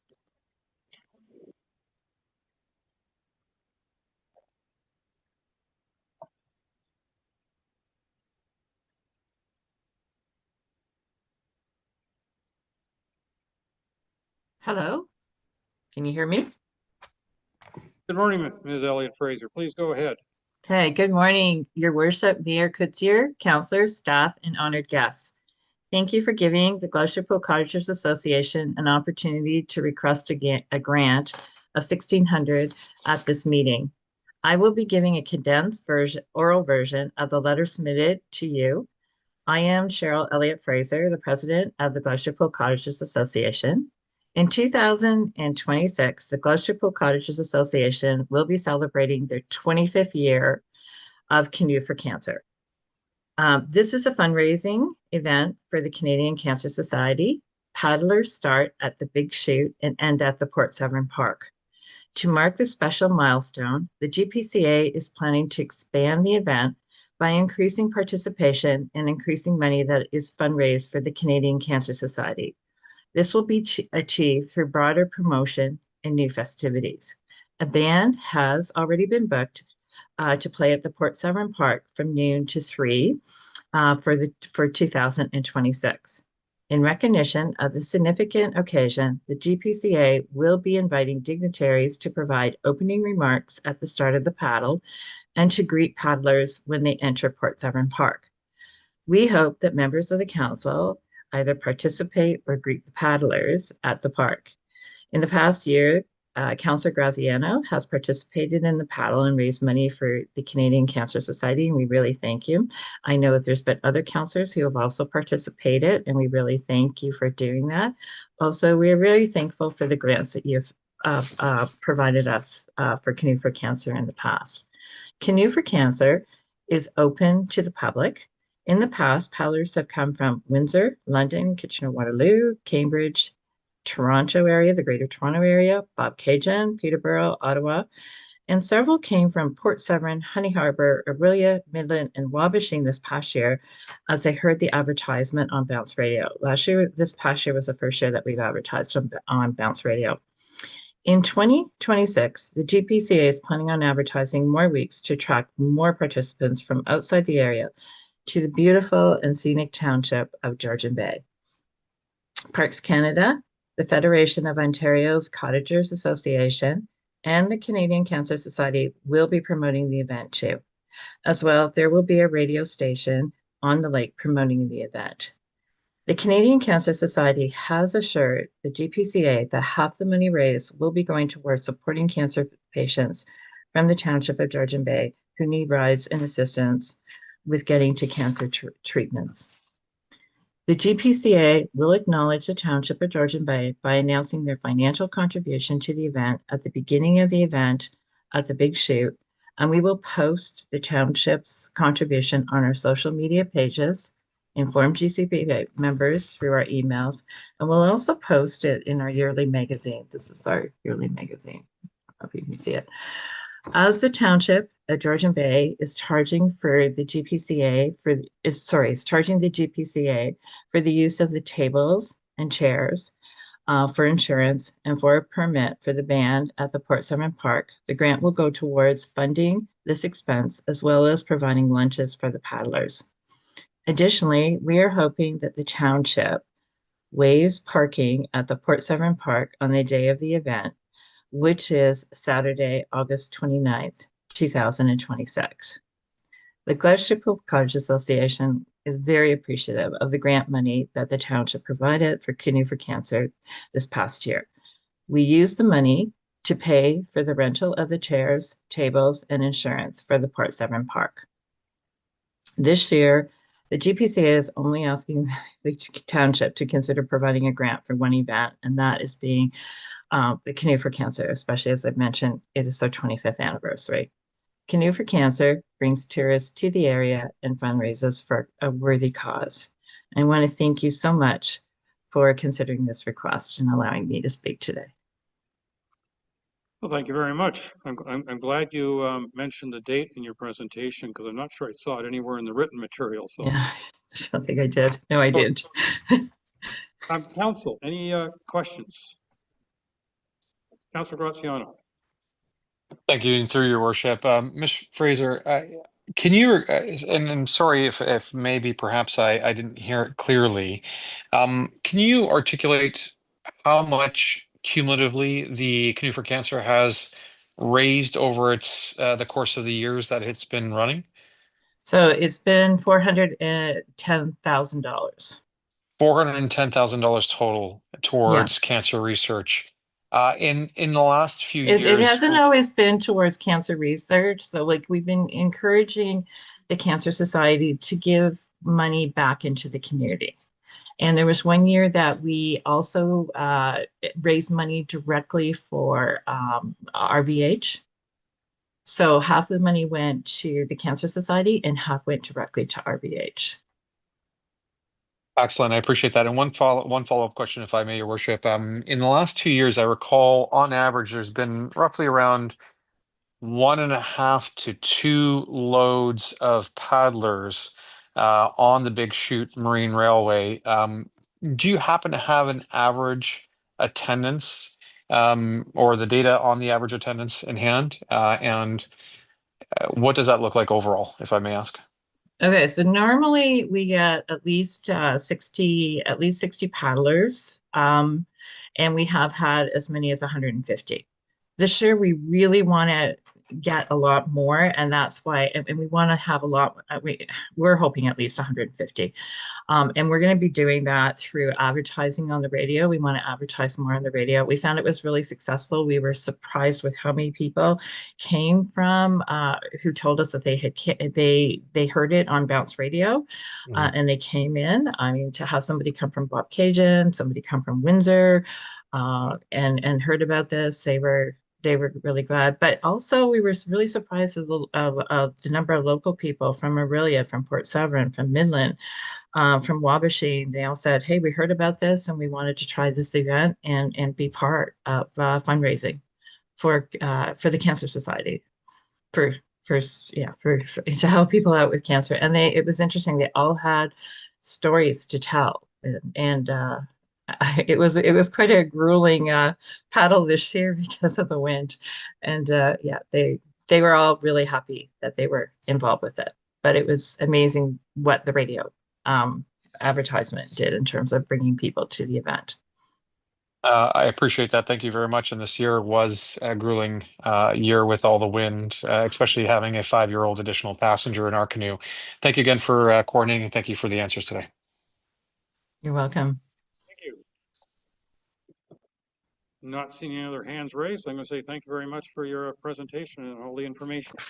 Okay, and thank you, Council, for considering this. MacTier Skating Club.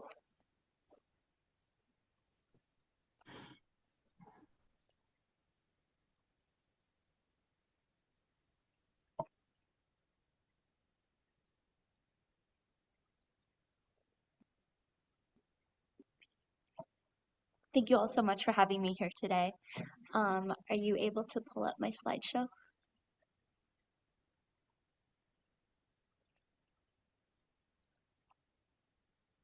It's very short and sweet.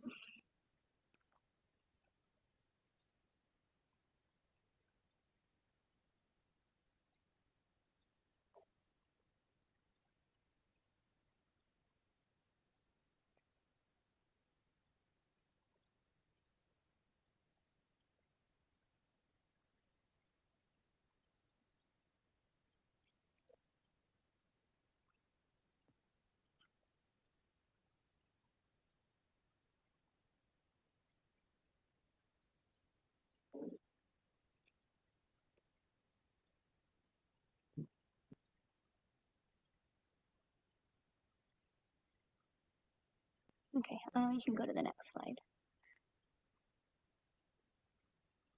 Okay, so I'm Stephanie. I'm new this year to the role of president. However, my middle daughter has been skating with the MacTier Figure Skating Club since she was 18 months old, so 7 years now, and my youngest for the last 5 years. As a club, we are a small youth sports organization with 16 skaters this year, including tots, can skaters, star skaters, and power skaters. Next slide. Our revenue streams, we start with registration. So our registration fees range from $250 for our tots and our power skaters, up to $575 for our star skaters. This year we have 1 tot, 2 power skaters, 9 can skaters, and 4 star skaters. Next one. Our sponsors, we have a lot of really great sponsors this year, as you can see, many of which have sponsored us year after year. This year, our generous sponsors have donated to us a total of $9,150. Next. Fundraising. We do extensive fundraising year-round. Bottle drives have brought in approximately $1,500. Tag days, where our skaters stand outside local businesses collecting donations in their skates, have brought in approximately $2,000. We also did a jerky fundraiser. I believe that was in August, profiting us $709. We did Little Caesars in September with a profit of $1,026, and a kids Halloween event, which brought in $500. We actually have wrapped up another fundraiser since I've submitted this, which was like a dried soup fundraiser, which brought us in, I believe, $425. Unfortunately, most of our profit from bottle drives and tag days was used to pay off ice rental and coaching fee debt from our previous season, which brings us to our costs on the next slide. Currently, we skate Wednesdays and Fridays for a total of 7.5 hours, which equates to $600 in ice rental fees, up from about, it's up $112 from last year, and $412.50 in coaching fees. Per week, this works out to $1,012.50. With our 25-week season spanning from September to March, these fees cost us $25,312.50. This does not include extra time devoted to our year-end carnival preparation and performance, or miscellaneous costs such as insurance, Skate Canada fees, safe sport fees, testing fees, extra ice time, etc. With the rising costs of everything, from our registration fees to this township's ice rental fees, unfortunately we are down registration by about $4,500 or 45%. Our monthly fundraisers, while we're still sticking to them month after month, are hard for a lot of our families because it's often the same supporters that we're asking month after month. As a result, the beginning of each season is usually spent paying off the debts from our previous season. So we are asking for $2,500 this year to help our kids stay on the ice, our coach paid, and our ice rental fees paid, all by the end of our season. On behalf of the whole club, we thank you for your consideration and your time. Thank you very much. Council, any questions? Council Jarvis, please. Yeah, thank you. I guess this would be to our Director of Finance. We could achieve the same goal here by just reducing their ice fees. Would that be correct? Through you, Mayor Coutier, to Councillor Jarvis. I don't believe we have a policy in place, and I do believe the Director of Ops was looking at bringing something forward in that regards. But when we do waive fees for whether it be facility rentals, we're ultimately losing revenue. Other municipalities end up providing a grant and offsetting it, just internally doing a journal entry, but recognizing that that is lost revenue. So it's either through this grant process or through waiving of fees, either or. It's technically doing the same thing, but this would result in showing that we are offsetting the cost by providing them with a grant.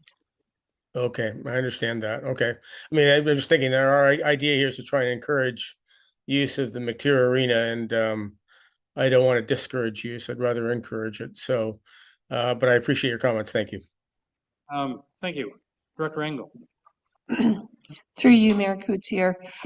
We have waived fees in the past in other facilities. The fees for ice rental have never been waived for any programming, from what I'm aware of. And this is because the recovery, the fees do not come anywhere close to covering the cost to run that facility. I understand that. So for that reason, the fees have not been waived for ice at any time. Can you confirm the rental fee to the figure skating club? Like Correct. per hour rate? Can you confirm? It's $80 per hour. Sorry? It's $80 per hour, up from $65 last year. And we're still significantly lower than surrounding townships. Thank you. Councillor Pecco, please.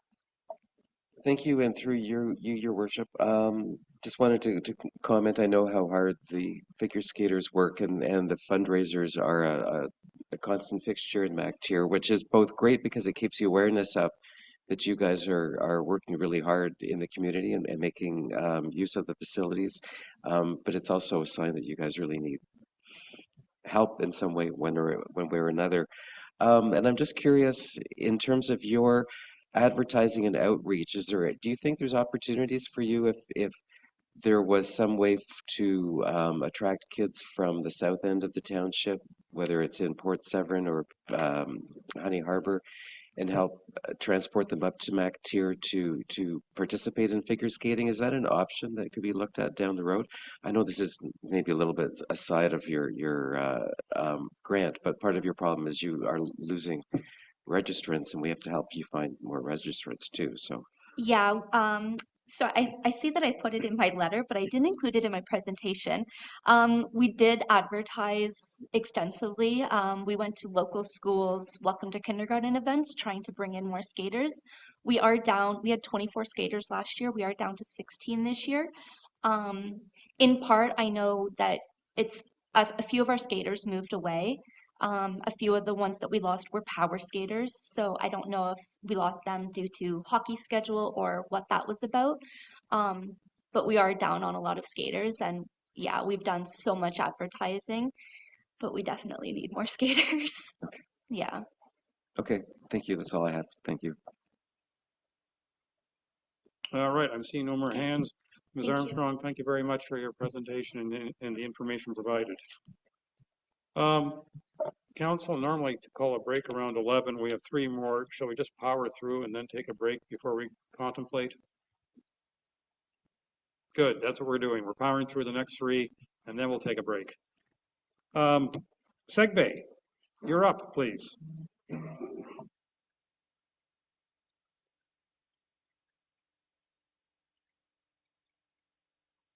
I've been impressed. The last 2 have been under 10 minutes. Hint, hint.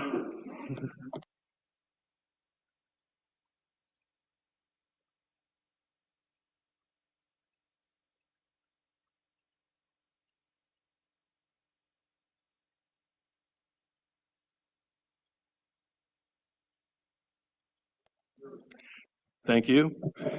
This is a volunteer position.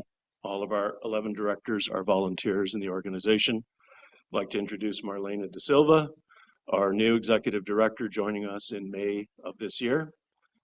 And we had a significant number of challenges this year that were unexpected. First of all, we had to replace our key executive director position. Happy to say that we didn't miss any beats this year. She's done a fantastic job and covered off all the events that we were intending on doing. Secondly, as most people were affected by the political upheaval and the talk of tariffs, most economic organizations were taking a hold stance on certain things that did affect our chamber. Some of our members, particularly in real estate and other areas, did not see the kinds of revenues they were used to seeing. So we did have some members that dropped because of that. They're taking a pause. But the good news is that Marlena has generated 14 new memberships in her 6 months that she's been there, which is the highest we've ever had. So that is a tremendous help to the organization for our funding. Just a couple of things. We do only have 2 part-time employees. We have 11 board volunteers, and annually we pull in dozens of volunteers for all of our events, so we are largely a volunteer-driven organization. The next difference between our organization and most is that we're year-round. So we're not just active during the busy season or the summer season. We've got 12 months of activities and work that we need to perform. I'd also like to say, which comes up every year, yes, we are a Chamber of Commerce and Tourism, but we also participate in community events to a large extent. It could be argued that it's outside our mandate, but the need is there. There's leadership required to do that, and we're perfectly positioned to be able to pull these other groups and volunteers together. So we choose to do more. We are a not-for-profit organization, and we have 100% transparency with the township, as Stephen Jarvis sits on our board as a non-voting member and is providing coaching. He's also has 100% awareness of what's going on in the chamber financially. So if there's any questions, we do think that that's a pretty good check and balance. I'd like to talk about our general request this year for $6,000 in operating grants. Normally we've identified certain capital projects or other infrastructure projects. This year, we just need to request a general operating grant to fund the various activities that are in the background. We've had a couple unexpected things happen. We had a sign that had to be completely rebuilt outside of our timeline, so we've got some issues there. And we also had some other costs that were related to the Brissett House. I'd like to just point out one of our main charity community events is the golf tournament that we support for in this case, the Georgian Bay Hospital and for the Cancer Support Center. After 12 years, we've raised $397,000. We tried to get to 400 this year, but we'll do that next year on our 13th version of that. Our Vice President, Fred Waring, chairs the golf tournament, and that is a substantial fundraiser. I would like to say that all the administration is done by the SEGBAY organization. We do not retain any money for that. So that is our donation to the tournament. So it's 100% efficient from a cost standpoint. We thank you for your money that you gave us for the MacTier sign. It's up and running. There's 3 signs on it now, and it is, we believe, fully subscribed, and I think you'll see it full of advertisers very soon, and we're starting to get membership from MacTier now. We do have our 2 main fundraising things, which everyone's used to, is our directory, which is called a visitor guide and community directory, which is directly related at tourism and commerce for our members and for the community. The other advantage, the other benefit that happened in the community this year due to the tariffs is there was a high degree of staycation in the province. Many more people staying longer at their cottages or renting them out or booking hotel rooms and accommodation or ATVing and snowmobiling summer and winter in the area. So we have a much increased footprint for tourism for this year. The proof of that is we produced 17,000 directories, which is more than we ever have. They fly off the shelves. We also produce a tearaway map, 10,000 of those, and they fly off the shelves both at the kiosk and all the local organizations that we have those at.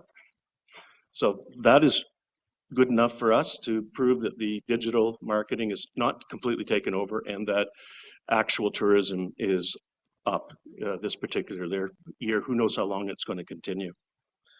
We would also like to say that we support the township and all its initiatives, particularly the Honeybee Festival. This year, SEGBAY was asked to provide volunteer lunches, the food of which was supported by the Honey Harbor General Store. We also provided breakfast on our own accord and served about 30 people for breakfast at 6 a.m. and about 60 people for lunch. So that's another example of our community involvement and support of the township. We also offered the township significant number of PSAs, digital marketing pieces on our television, which we call SEGBAY 1, and on our web event page. And I think anybody that's been involved with Marlene over the last 6 months knows how much we've done to continue to support the township in those objectives.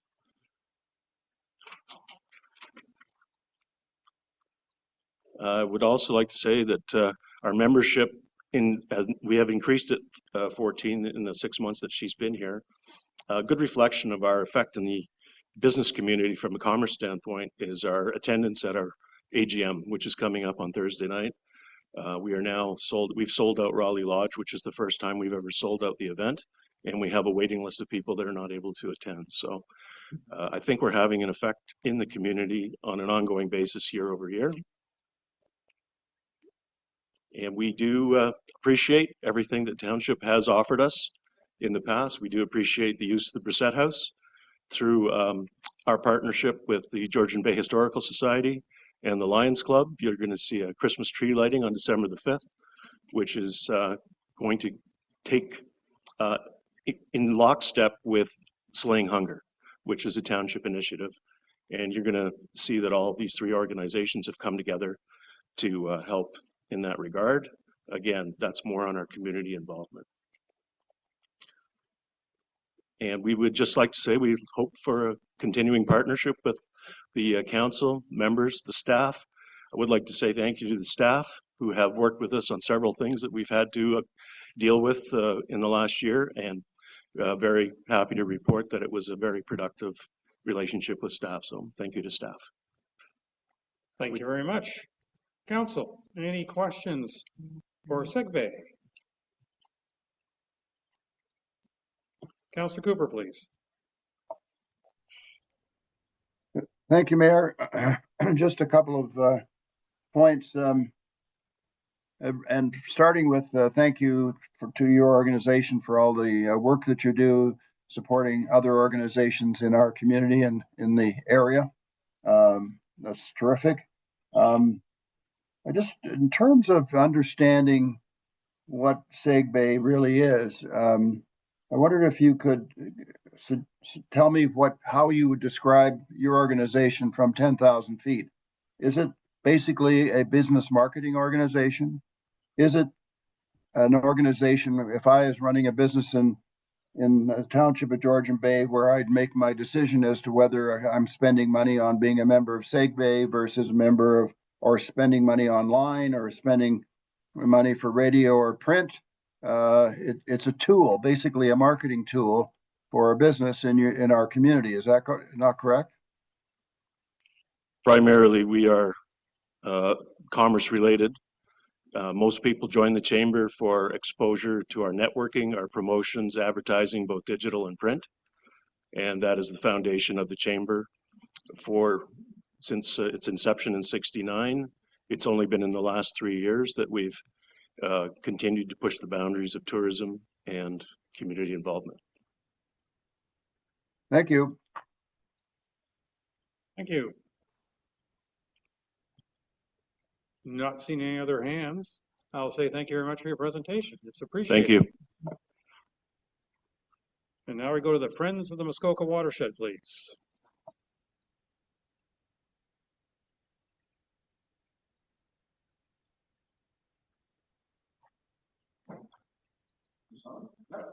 No. Button. Yep. Now, How's the that? red, That's now better. the red light's glowing. Thank you, Mayor and Council, and appreciate the opportunity to come and speak to you. Do you have the slide deck, Madam Clerk? Well, while we're bringing that up, Identify yourself for the people. oh, I'm online, sorry. please. Yeah, I'm Neil Hutchinson. I'm one of the directors of the Friends of the Muskoka Watershed and an aquatic scientist by my training. I'm here with Jim Davis from Friends of Muskoka Watershed as well. I appreciate that much of what you might see in the presentation is a bit redundant, as I thank Council for already acknowledging and passing 4 resolutions that we've requested to respect the information that we have about road salt and the desire to do something better. So I'd just like to finish up with a couple of more little requests here today.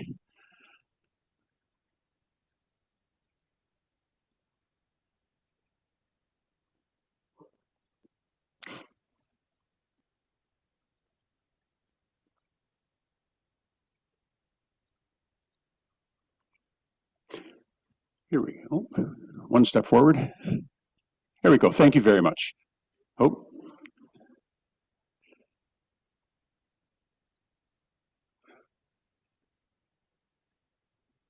Okay, we'll go right to the next slide if we can, please.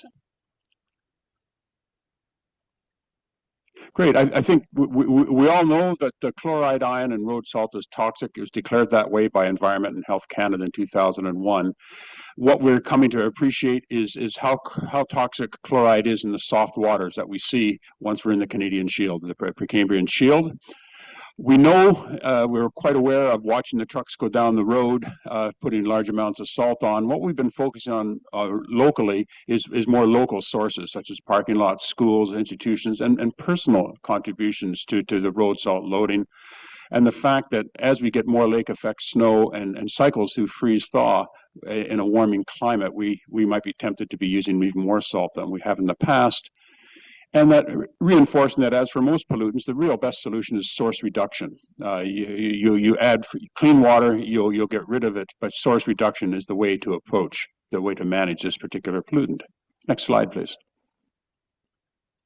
And we've passed this around. This is kind of what our Muskoka flagship data set going back to 1970 in Gravenhurst Bay, when we had about 0.5 milligram per liter of chloride in Gravenhurst Bay and Lake Muskoka proper. But in the last 50 years, 60 years, it has really increased the blue dots, Lake Muskoka proper, coming down through the Moon River and Musquash Rivers into township of Georgian Bay. And of course, Gravenhurst Bay itself, which is up to 17 or 18 milligram per liter. Chloride is actually elevated in 70% of the lakes tested by the District of Muskoka's program, and 12% of those were at potentially harmful levels. I wanted to dig down a bit deeper, next slide please, and show you some results for the township of Georgian Bay. And what I was most interested in was the first 2 figures, which is in the, this is from the watershed report card from Muskoka Watershed Council, that compared to historic levels going back to 2004, in the last 5 years, we have seen continued increases in chloride concentrations that increased by more than 5 milligrams per liter in the last 5 years in 19% of the lakes in Township of Georgian Bay, and by a measured increase in 74% of the lakes, such that 55% of the lakes, the 31 lakes sampled in Township of Georgian Bay, are at potentially toxic levels, and 42% in the areas where we're quite certain there be some kind of ecological effects going on. So this problem is widespread. Next slide, please.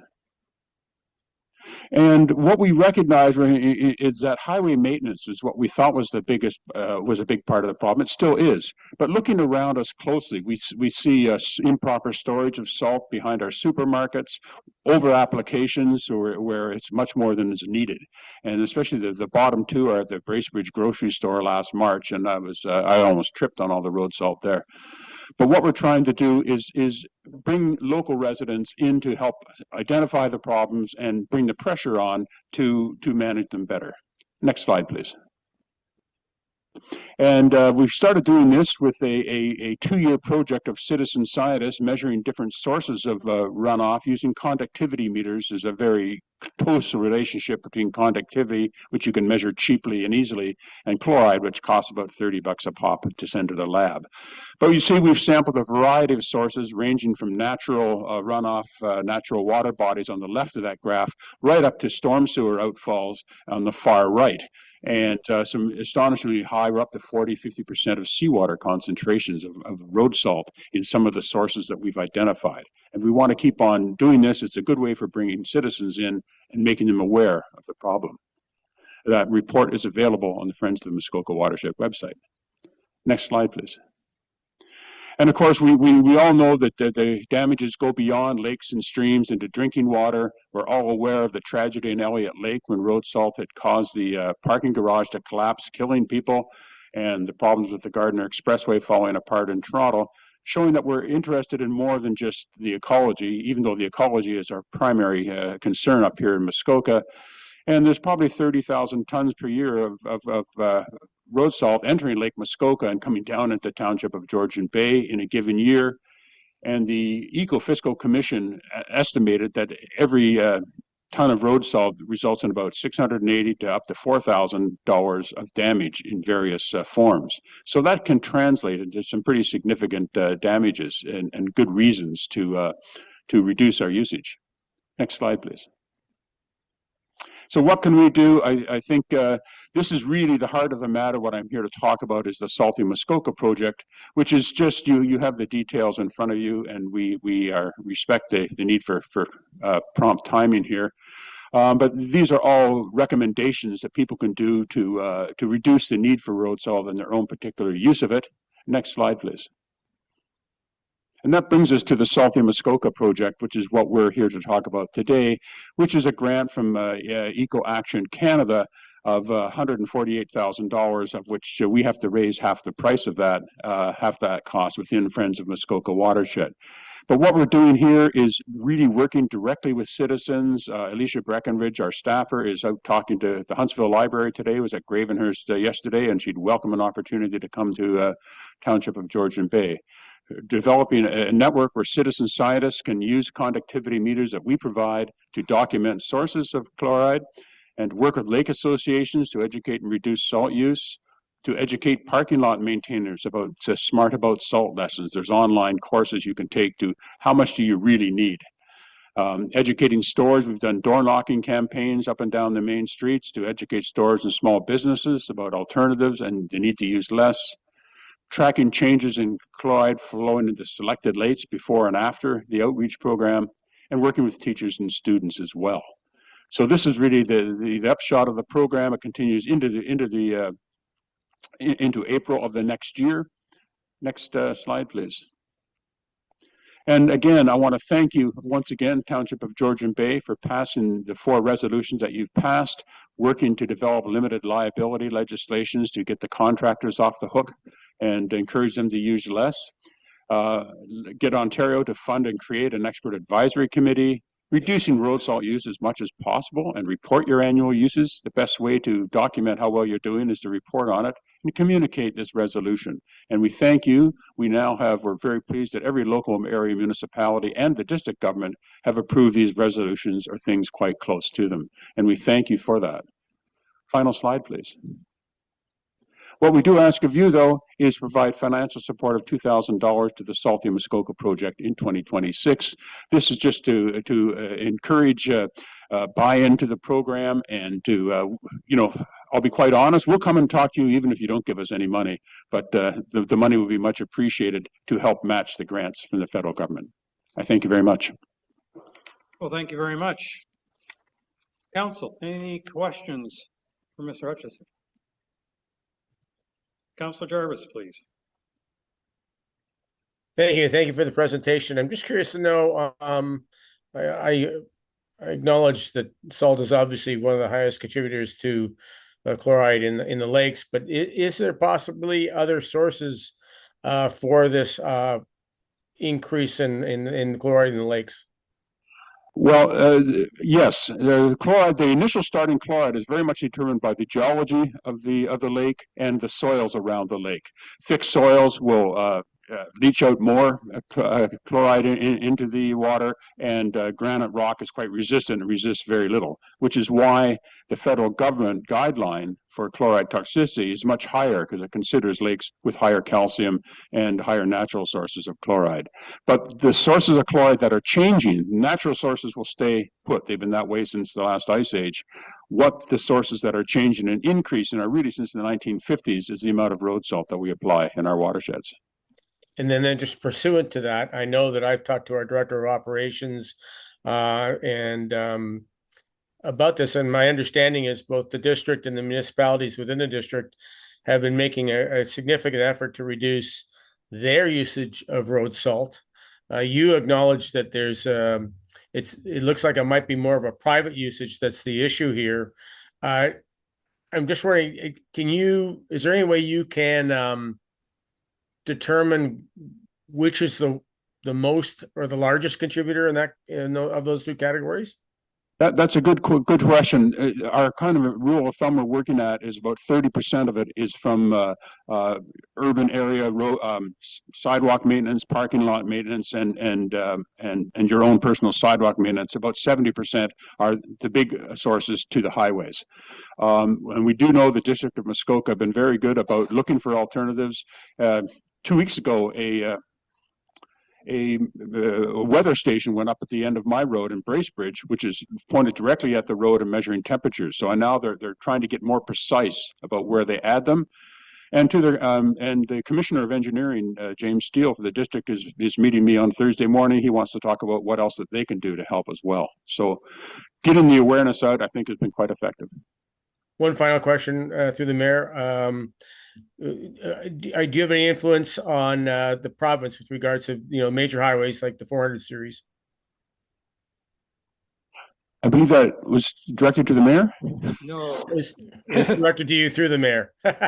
Oh, formalities. Well, we see one of the resolutions that we're asking for is for the province to set up an expert working group. Right. MTO are not, and I think we heard that with the Phragmites presentation by Georgian Bay Forever. MTO are not really that open to communication, so we can only try. Thank you. I can assure you, other branches of the province aren't always open to communication as well. So you don't have to take it personally. Thank you, Councillor Cooper. Thank you, Mayor, and thank you, Neil, for your presentation. I believe it's Neil. I can't see anything here, so I think it was Neil Hutchison that's speaking, isn't it? Yes, it is. Thank you for taking the time to come here and give us this presentation. I do have a question with respect to the funding that you're looking for. Specifically, I know that our township sends 50% of our taxation revenue over to the District of Muskoka, 49% to be precise, I think, 49.99. In any event, it's a lot of money and we don't get a lot in return. And one of the questions I have is, what support are you getting from the District of Muskoka with respect to the $74,000? They have not contributed anything to that amount. Moral support, yes, but we have not received any cash. We kind of missed their funding deadline, their schedule for it. We're still hoping to find something, but right now there's no commitment. Well, I would suggest to you that that would be a very great source of funding, given how much money the district raises every year.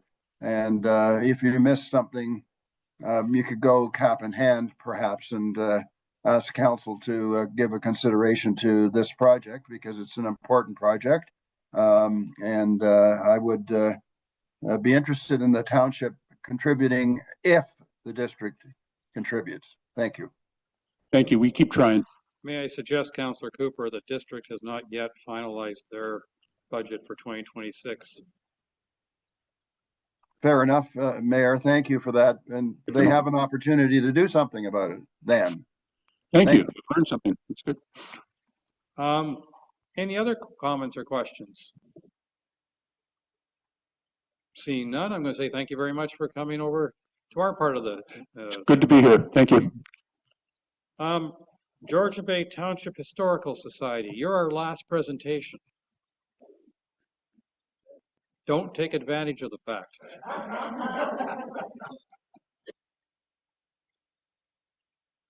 And welcome.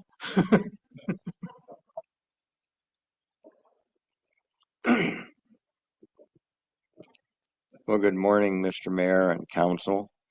I thank you very much. I'm Ron Breckbill, President of the Georgian Bay Township Historical Society.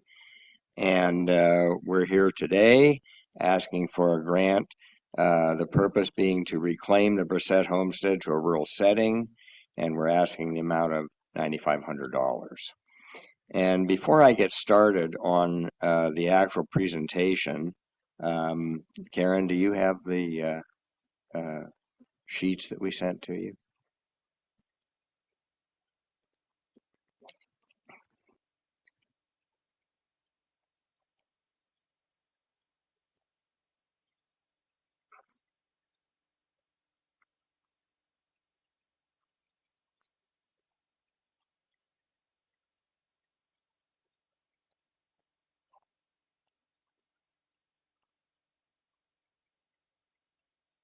Yeah, you can go to the next one.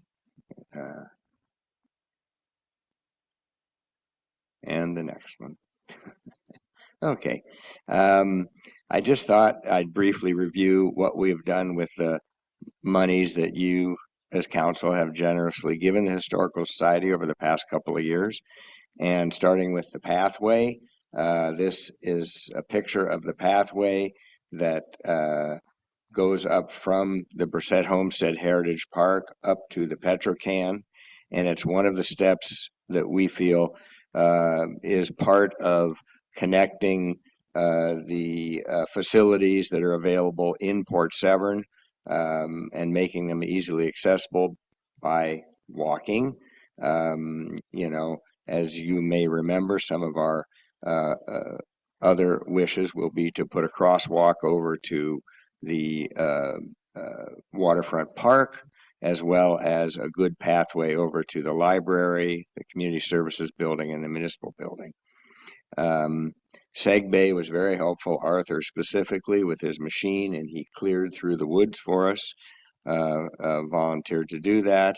And we did slightly overspend your grant, but as I think I indicated when we asked for it, that we would cover it with our own funding, which we did. We also are beginning to plant natural flora and fauna along the path, some pollinating plants, and our official opening of that was at the Christmas in July this year. The other project, next slide please, Karen. Our other project has been signage, which again, the township funded. And as you can see, it's a little hard to see, but we've stayed very much within budget of the $5,000 grant that you gave us. And I had hoped to have one of the signs here today. They are all designed, but in kind of at the last minute, the township, I guess, has started to review their colors, and we have attempted to try and mimic the township designs and colors as much as possible.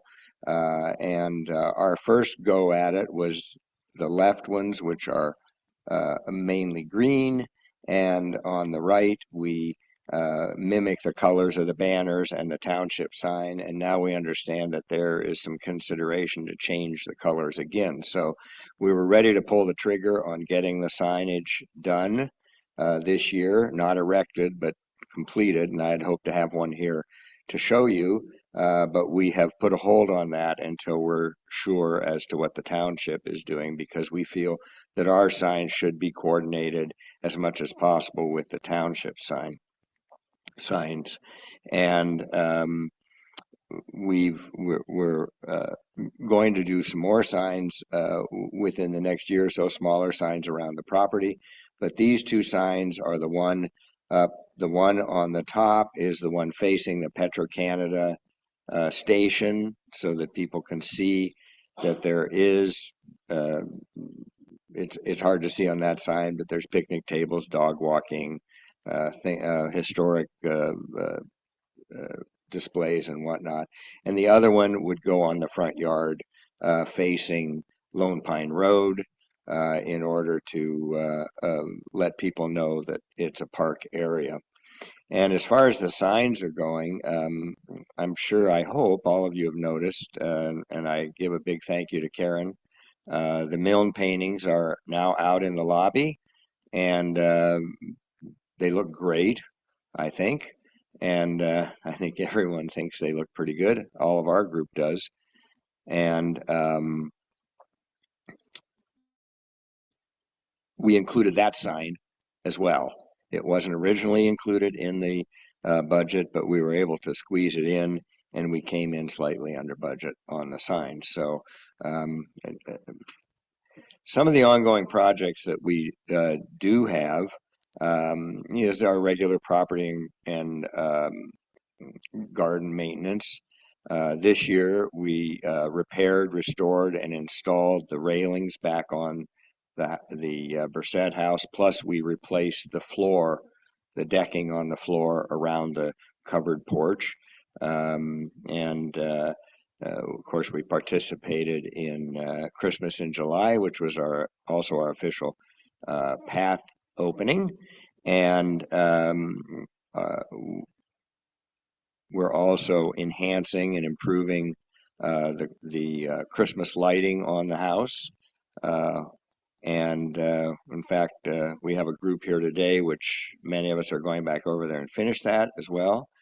And we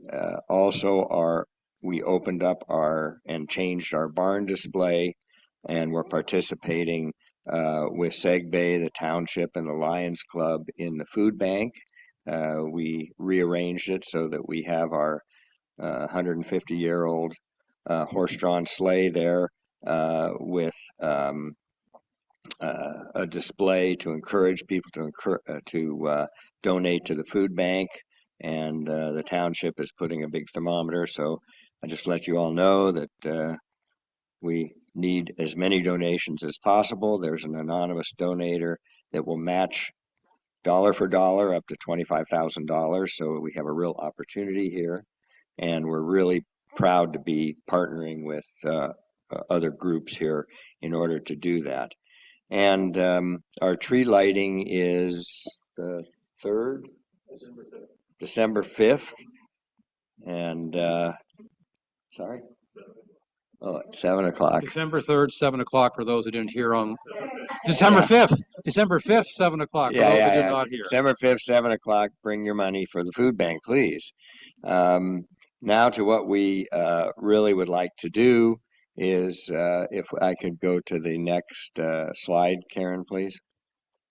Our objective in this year's project is to restore the rural look around the Brissett house and park, as we hope it looked in the late 1800s on the homestead lands, as well as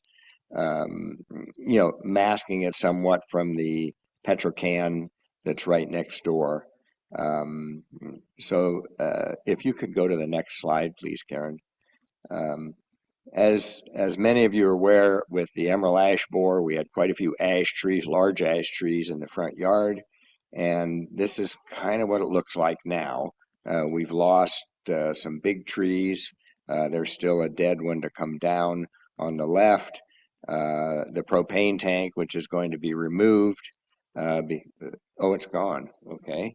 Yeah. And so what we would like to do is clean this up and reestablish some greenery, some habitat around the property. And if we could go to the next slide, please, Karen.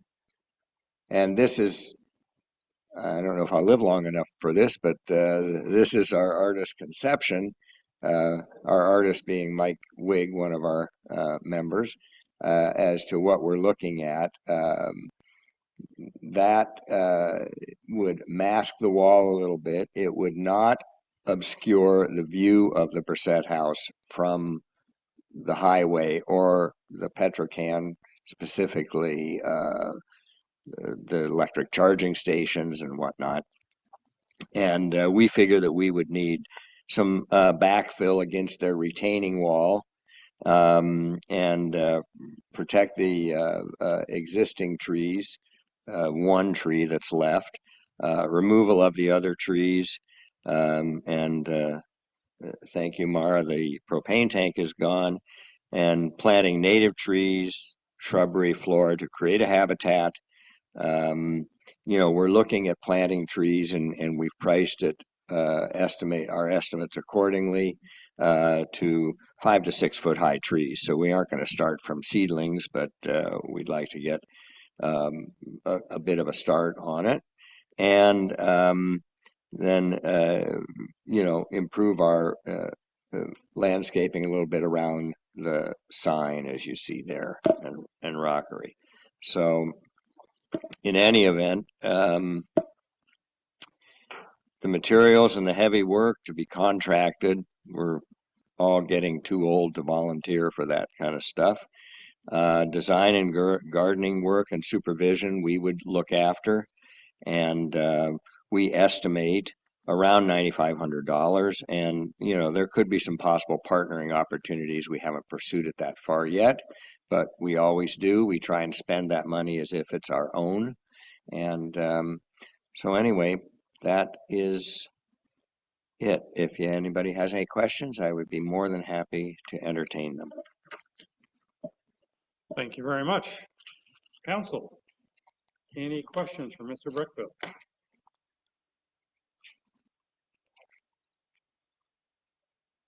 I'm seeing none. Thank you very much. I'm disappointed. Well, maybe they're all looking forward to taking a 10-minute break. Yeah. And I'm going to be wild and give you 11 minutes. Let's take a break until 11:45, and then we can get into the discussion stage. Thank you very much, everybody. Bye. Online and in the room here for your presentations, and let the discussions begin in 11 minutes.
All right, everyone, thank you for your patience. It's hard to get a 11-minute break in when you have members of the public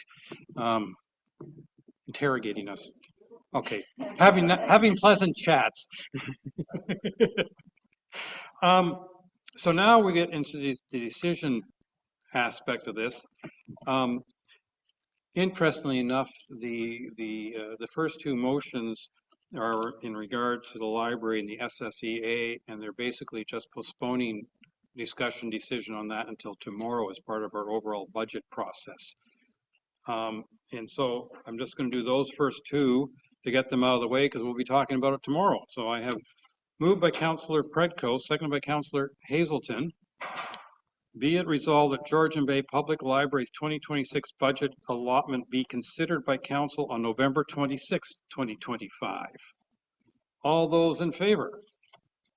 And that has carried. Thank you very much. And moved by Councillor Bocek, seconded by Councillor Hazelton. Be it resolved that the Severn Sound Environmental Association, or SSEA, 2026 budget allotment be considered by Council on November 26, 2025. All those in favor? And that is carried. Which gets us to all the municipal grants.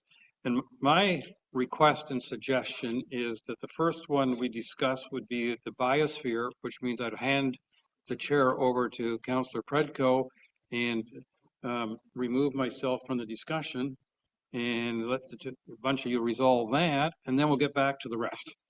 So just excuse me for a moment, please.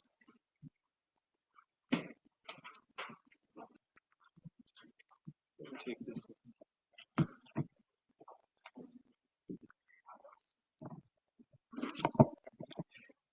Thank you, everyone, and thank you for the mayor for letting me do this without having him watch him do one in advance so that I can be a cookie cutter.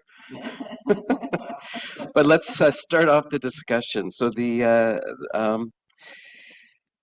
Biosphere, this year's request is for $14,995 for their various programs that they provide to the township. And I think in their presentation, they gave a fairly broad outline of the programs that they're doing and where the money that the township would be granting them and where it would be going. And then, of course, just in reference, in the last 2 years, we've provided a grant of about $10,000 to the Biosphere. So does anybody have any conversation they want to start about the Biosphere and their full $15,000 donation request or grant request? I see a couple of hands. Councillor Cooper, would you like to start off the conversation? Thank you. I would just like to say to my fellow councillors that when we're looking at all of these requests, I think we need to keep in mind how that will impact to a certain degree our overall budget. And I'm concerned at myself at the level that we're at right now in terms of percentage is quite concerning, particularly when we consider that we pulled out some of the solid waste services that we have. The marina bins have all been pulled, so our bill is much lower from the district as a result of that. So I'm just thinking that if we were able to even make it up to last year with the GBBR, that might be sufficient. But I think we have to apply that kind of thinking to most of these requests. That's my overall view. Thank you. Thank you, Councillor Cooper. And just for everybody's review, again, the total of the 2026 requests are $51,595. Last year, we approved $56,340. So we're currently about $5,000 less in the requests than we approved last year. And Councillor Jarvis, did you want to have something to say? Yes, excuse me, Chair, just for 1 second. Yep, sorry, go ahead. I'm sorry to interrupt, but I just remind us that I don't see some of the requests that we've had in previous years in this list, and I think that's part of the reason that the number is lower. The cottage associations have not submitted anything at all that I can see, and I'm quite surprised, but maybe they are. It's an indication that the cottage associates maybe think that we should keep a lid on it. Thank you. And I think our Director of Treasury has a comment on that. Thank you. Through you, Chair, to members of council. That is, so the cottage associations usually request funds between January of each year to March 31st of each year. That forms part of our small grants policy. So anything under $1,500 would come as part of that. And there is $10,000 set aside within the budget to grant as part of those grants. This year, today, we're looking at anything above $1,500, and $65,000 has been set aside the last few years for granting purposes. Thank you. Thank you. And I'll just also note that the request from the library for either a temporary tent for 2026 or a rebuild of a temporary facility isn't included in this $51,000 either. So there is more money that's being asked for. Councillor Jarvis, please go ahead. Yeah, I'll accept Councillor Cooper's apology for interrupting.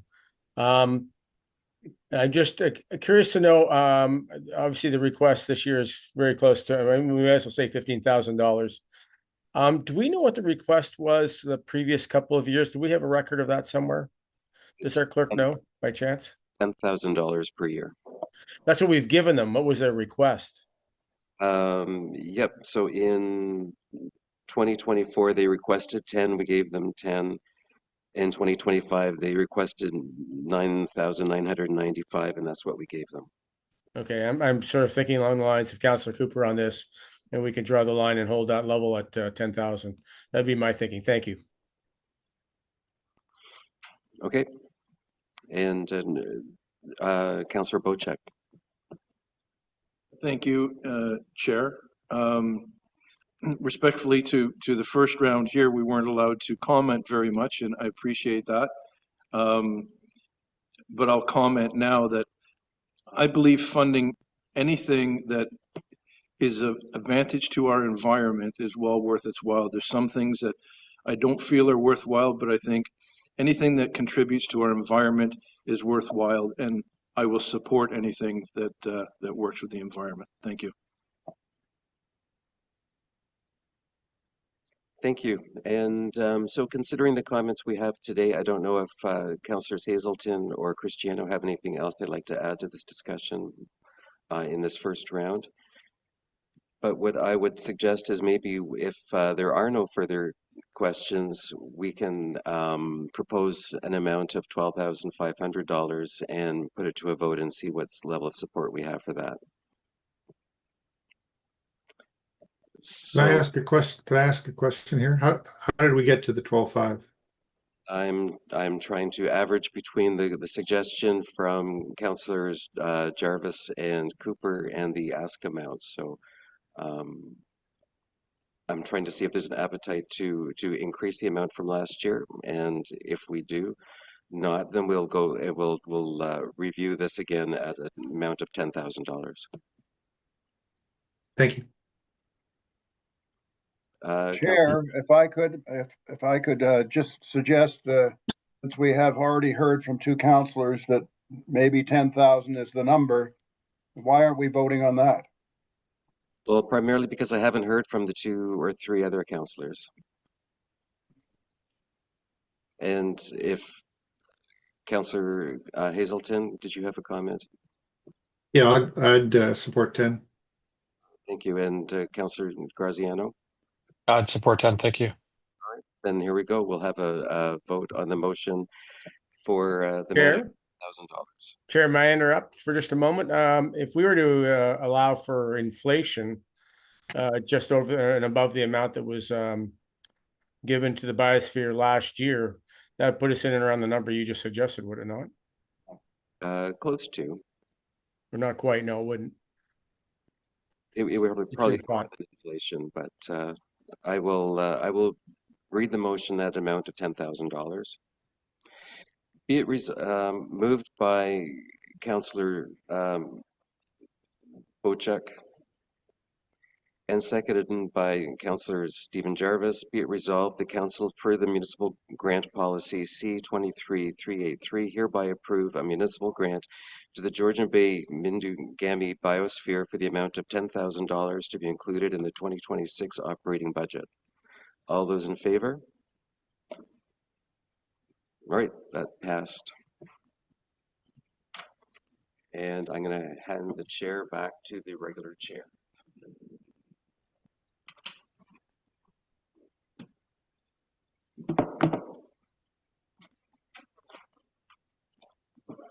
All right, thank you very much. Mayor, can I make a comment? You may. I think our interim chair did a stellar job, and we should thank him. Well, maybe he should run for mayor next term.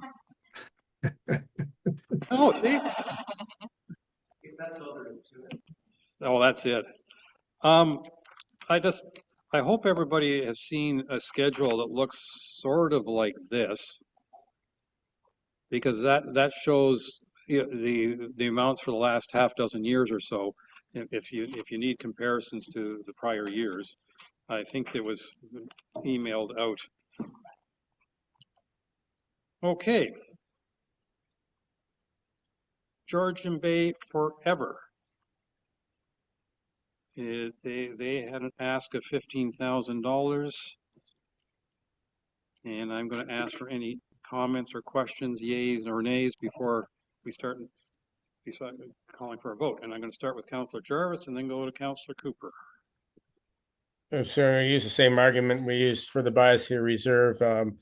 We granted 10,000 last year. I think we sort of got to hold the line right now. So I'd be comfortable with the 10,000 again this year. Councillor Cooper. Thank you, Mayor. Ditto. Any other comments?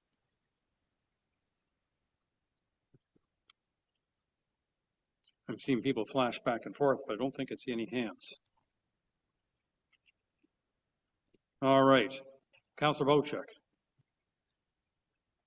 Yes, through you, Mayor, since we're discussing how much individual councillors seem to think that the grant should be, I'll add my 2 cents and say that I would agree with the full amount that they've requested.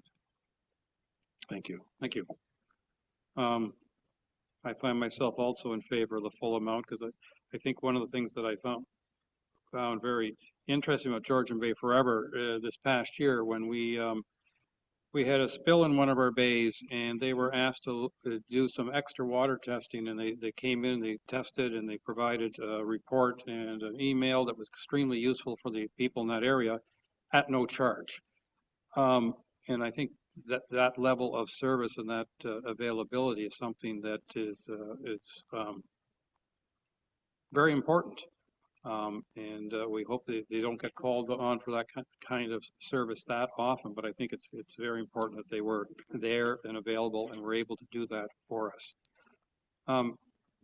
Councillor Jarvis, is that a new hand?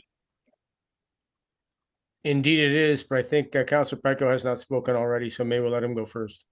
That's very good of you to recognize our prior chair. Councillor Pecco. Thank you, and through you, Chair. I was just going to also mention, the Georgian Bay Forever has in the past requested additional funds.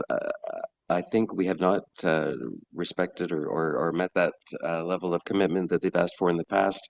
But our Phragmites problem isn't going away, and their assistance in need is continuing. I would personally support a grant higher than the $10,000, and again, I'll just pick my favorite number, 12,500 or 12,500, but somewhere higher than what we've provided in the past, because I do think it's a growing problem, and they are working diligently on behalf of a great swath of our municipality. Thank you. Councillor Jarvis. Yeah, I was just going to note that I would be comfortable with what Councillor Pecco just recommended. All right. Councillor Cooper. I can live with that. Thank you. Okay. Then I have moved by Councillor Cooper, seconded by Councillor Bocek, Be it resolved that council per the municipal grant policy C 2023-383 hereby approve a municipal grant to the Georgian Bay Forever in the amount of $12,500 to be included in the 2026 operating budget. All those in favor? And that is carried. Thank you very much. All right. And I'm picking these in the order that are coming in front of me as resolutions. I don't know if it matches the list or not, but the next one we have here is Gloucester Pool Cottagers Association. And I want to note that it's already been drafted, is that in addition to the whatever amount we land on, is also, we could add, and that the Port Severn parking be free on August 29, 2026 in support of Canoe for Cancer. So I want you to consider dollar amounts, but also the possibility of canceling parking charges for that day. Over to council. Oh, and they're asked, by the way, is $1,600. Councillor Bochek, please. Thank you. And through you, Mayor, I'm willing to support the full amount here. I have been involved doing the fundraising, going dock to dock and asking people for money. I know the efforts that are put into this organization, and I would support it, as well as supporting the free parking on the day. Thank you. Councillor Jarvis. Yeah, I'm certainly in favor of the parking. Cancer research, cancer fundraising is worthy cause. Do we get a charitable tax receipt for this? Sorry? Do we get a charitable tax receipt for this? We're not a taxable organization. I know. We could put it on the wall. Anyway, otherwise, I'm in favor of it. Councillor Predko. Yeah, I'm in favor of it as well. I think obviously it's a good, worthy cause. We know that the money goes to the Canadian Cancer Society, and it's also really very good exposure for our township. And I would support both the dollar amount and the parking. Thank you. Councillor Graziano. As long as people are parking not in illegal parking spots. Well, we'll have to mention that to bylaw. Councillor Graziano. Thank you, through your worship. I've paddled this course for since 2018. I've seen the amount of attendees who've participated. I've seen the amount of conviction in people motivated to try to help cure cancer. I think this is a fantastic event within our community. It definitely brings people together. It's open to the public, so you don't have to be a member of our community in order to participate. And in fact, as Ms. Fraser has mentioned, they're actively trying to pull people from outside of our community as well and bring them to Georgian Bay Township. So for all those reasons, I fully support this 100%. Thank you. Thank you. I almost think that they should also make a request of Severn, because that's the other side of Gloucester Pool. But that's an aside. We can't make a motion on their behalf. I have moved by Councillor Hazelton, seconded by Councillor Cooper. Be it resolved that council per the Municipal Grant Policy C 2023-383 hereby approve a municipal grant to the Gloucester Pool Cottagers Association in the amount of $1,600 to be included in the 2026 operating budget, and that Port Severn parking be free on August 29, 2026 in support of Canoe for Cancer. All those in favor? And I think that is now unanimous. Thank you very much.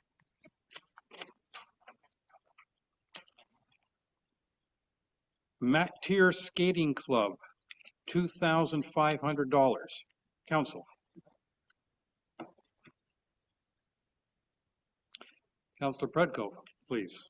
Thank you. And I just wanted to emphasize, I think, how hard the figure skating group works in MacTier, not just to raise funds for their own activities, but they also do things like they operate the concession stand at the arena to help sell food goods during other people's events. They really are there in the community. They have a huge awareness, and I think the whole town that supports them in one way or another through their different fundraising events. I would be very happy to support them by $2,500. I know that they have in the past worked hard to make up arrears for previous years' shortfalls, and they've always done that. And I wouldn't be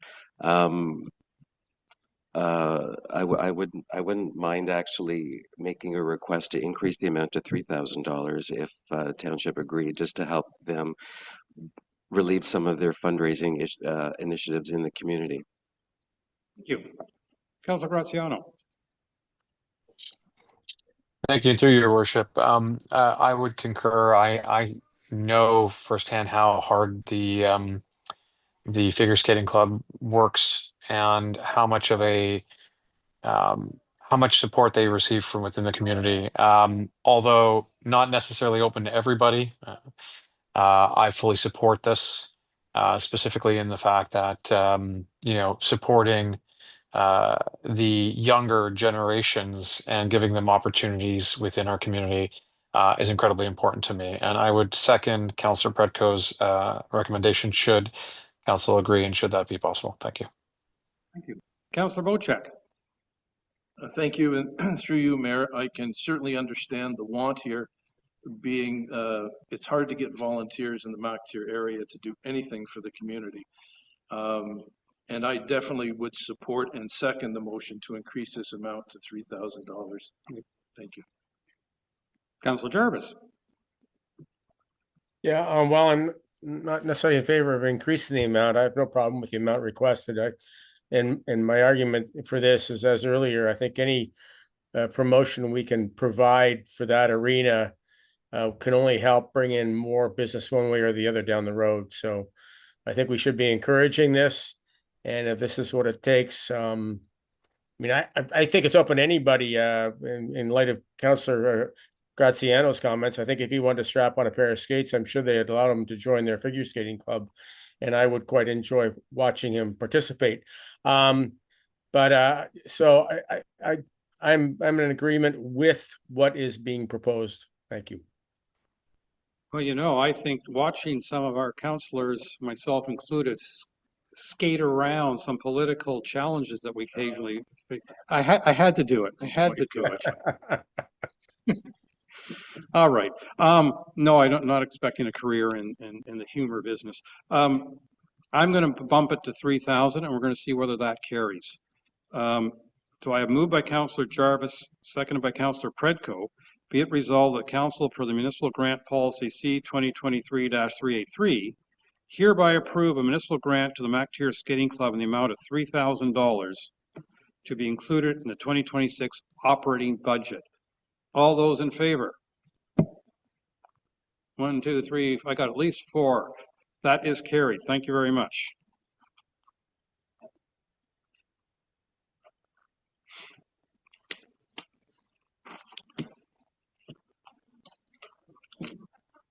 Next, Southeastern Georgian Bay Chamber of Commerce and Tourism, $6,000. Council, any comments or questions before I read the motion? Councillor Cooper. I think this amount is excessive, given this is a business marketing organization. I'm delighted with what they do, but remember that that's what they are. And I think it behooves us to act responsibly in front of our constituents and try and bring our budget into line, which it isn't at the moment. So I could maybe support half of this, but no more. Thank you. Thank you. Any other comments? Seeing none, I'm going to read. Oh, Councillor Bocek. Thank you, and through you, Mayor. Being a permanent resident here and understanding and knowing what the SEGBAY Chamber of Commerce does for our community on an ongoing basis, and contrary to what Councillor Cooper said, I would support the full amount. Thank you. Councillor Jarvis. Yeah, I find myself in agreement with Councillor Bocek. So I've seen what these guys are doing. Their contribution to the community is significant, and the monies we would be providing are offset by what they bring in the way of recognition to the community. So I think it's well invested money. All right. Seeing no other hands, I have moved by Councillor Bocek, seconded by Councillor Predko. Be it resolved that Council, per the Municipal Grant Policy C 2023-383, hereby approve a municipal grant to the Southeast Georgian Bay Chamber of Commerce and Tourism, or SEGBAY, in the amount of $6,000 to be included in the 2026 operating budget. All those in favor? I have 1, 2, 3, 4, 5 in favor. That is carried. Thank you. Friends of Muskoka Watershed, $2,000. Council, any comments before I read the motion? Councillor Cooper. I'll just reiterate, I'd like to see the District of Muskoka kick into this, and if they haven't, I would suggest that we put this forward until they do. Thank you. Thank you. Councillor Jarvis. Yeah, in light of Councillor Cooper's comments, I'm wondering if we can, along with our whatever we decide to do today, get a note off to the district recommending that they also participate. I'll promise to send a note today to the commissioner. Appreciate that. And the chair and the CAO. All right. Moved by Councillor Graziano, second by Councillor Bocek. Be it resolved, the Council, per the Municipal Grant Policy C-23-383, hereby approve. Oh, Councillor Hazelton. Yeah, sorry, I've got an unstable internet connection. I was trying to put my hand up, but it wouldn't take. I don't know if we know the depth of our salt issue here in our township. I was quite encouraged by our Director of Operations when we heard that there seemed to be awareness of the potential problem and that we were doing good things for the environment in our township, in the way we are doing things. Having said that, it is quite likely in the new water quality working group and water quality management program that we will have additional statistics by the end of next year to quantify the significance of the concern in our township. And with that knowledge, I would suggest that we may be a year too early to fund this. Thank you. Councillor Jarvis.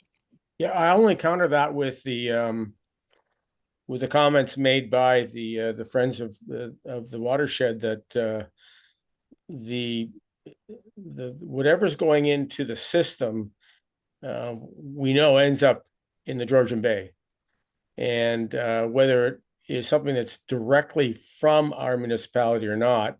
And I agree. I think our operations department is well aware and does their very best to limit salt spreading in our municipality. We've somehow got to make sure other people are aware of it, and anything we can do in the way of contributions to the Friends of the Watershed in order to make sure the word gets out to limit what is being spread by those other than our roads crew, I think is very, very important. So I'd be okay with this. Thank you. Councillor Bocek. Thank you, and through you, Mayor. I agree with Councillor Jarvis's approach to this. We know that Township of Georgian Bay is downstream from a lot of the waters coming from other municipalities, and it ends up here, I believe through Go Home Lake, if I'm not mistaken. So more to the north part of our township, not so much to the southern or the coastal part of the southern areas. But I would support this. This is a minuscule amount for their endeavors, and I believe it's well worth its while. Thank you. Councillor Predko. Yes, and through you, Chair, I would agree with both comments, Bocek and Jarvis. Nothing more to add. Thank you. I'd also say that if we're going to approach district to make a contribution, if we're not willing to put one in ourselves, it makes the ask over there one step harder, which doesn't stop me from asking.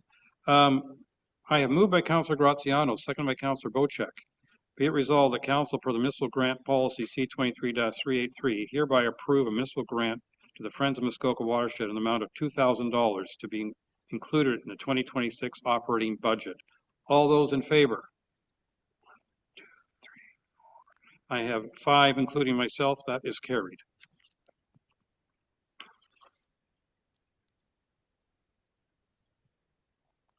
All right. Georgian Bay Township Historical Society, they're asking $9,500.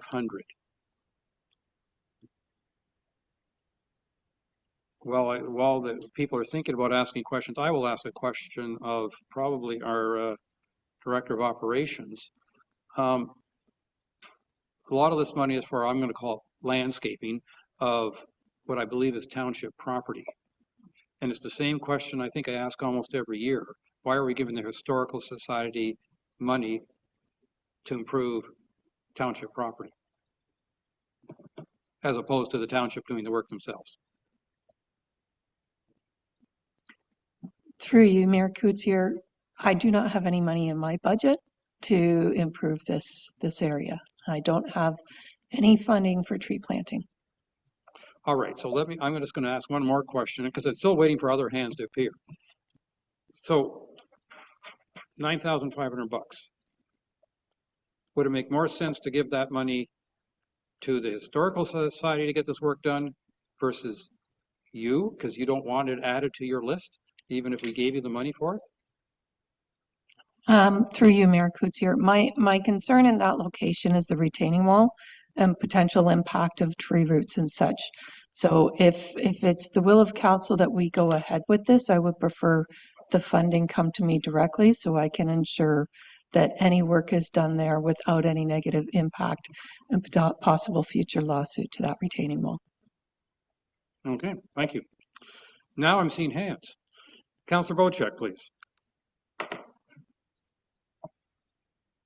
Thank you, and through your worship, I would like to support this, and I'll explain why I would support this. This is a want, not necessarily a need, but a want to beautify and protect, or not really protect, but eliminate the view of the commercial operation next door.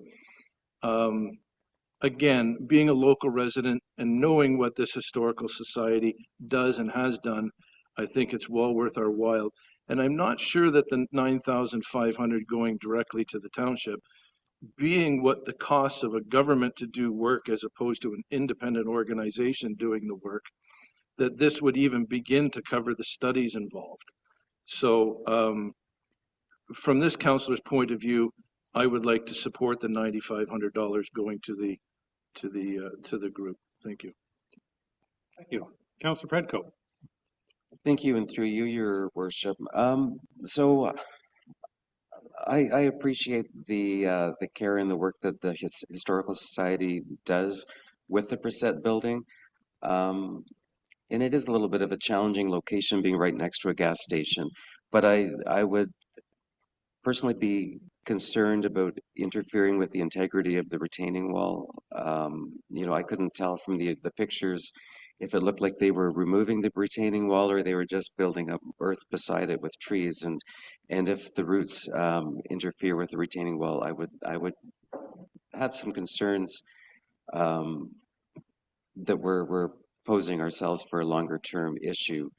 I don't have difficulty with the request for additional trees and landscape. Maybe there's a piece of this that we could help them acquire some trees for planting and removing the old stumps.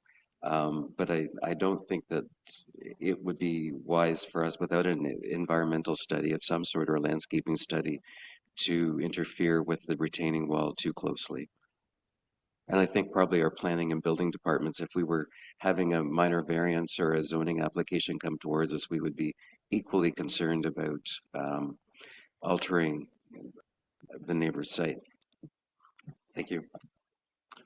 Thank you. Councillor Jarvis. Yeah, in light of the comments with regards to that retaining wall, which I think in their in their pictures is not there just because of the way they AI helped them with their putting the description. I think the retaining wall is not to be removed. I'm curious to know though, as the mayor has commented, this is municipal property. Would the Historical Society, with their ask and what they would like to do, have to go through our operations department for okays on this anyway?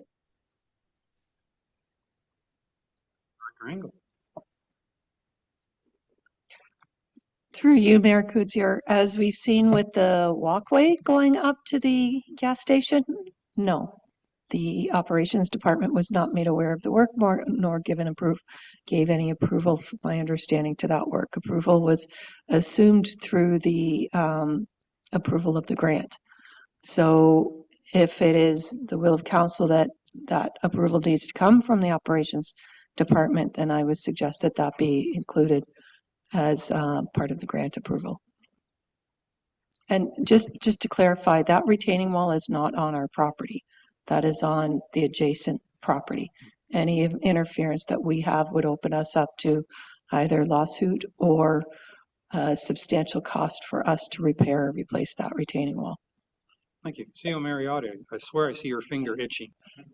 Yeah, I think to Ms. Engel's defense, the walkway going up to the gas station was before her time, but there was staff interaction on that walkway together with the Historical Society and SEGBAY.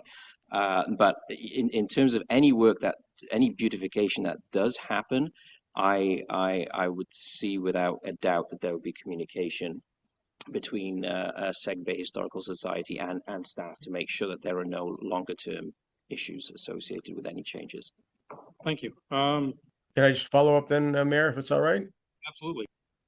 I just, in light of Councillor Bocek's comments, that having a volunteer organization involved in this might be more beneficial from a cost standpoint.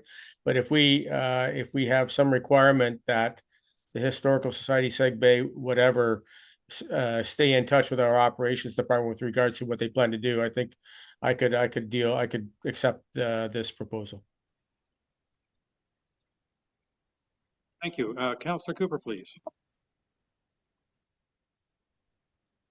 Thank you, Mayor. And I think in light of the comments from our Director of Operations, caution I'm hearing, a caution from our mayor, a caution to a certain extent from Councillor Predko. I happen to agree. I think we've got to be very careful about this. And I think if something happens to on a property that's owned by the township, we're going to own it. So I would suggest that this really is something that the township should either consider or not consider doing themselves, ourselves. So that's where I sit on it. I do not support, and I'm not convinced that we're going to save a lot of money by going to the Historical Society as opposed to working with our own crews or a contractor. Thank you. Thank you. Councillor Graziano.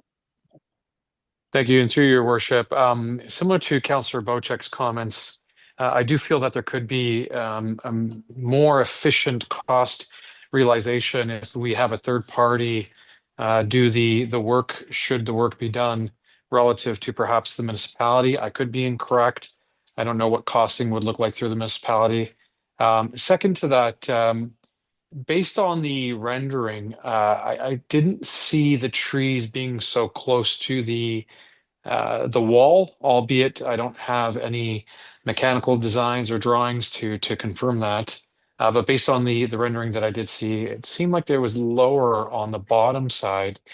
Knowing what I know of the facility and understanding their view of a gas station with electrical charging stations, and knowing that we are trying to bring in tourism, and this is a historical site, and given that the costs associated with our grant today would go back into the beautification of our own property, I don't see it as a net loss, rather it just being a proactive cost that we would incur for future anyways. So from my perspective, I think that it's albeit perhaps somewhat in question with regards to whether it can be done.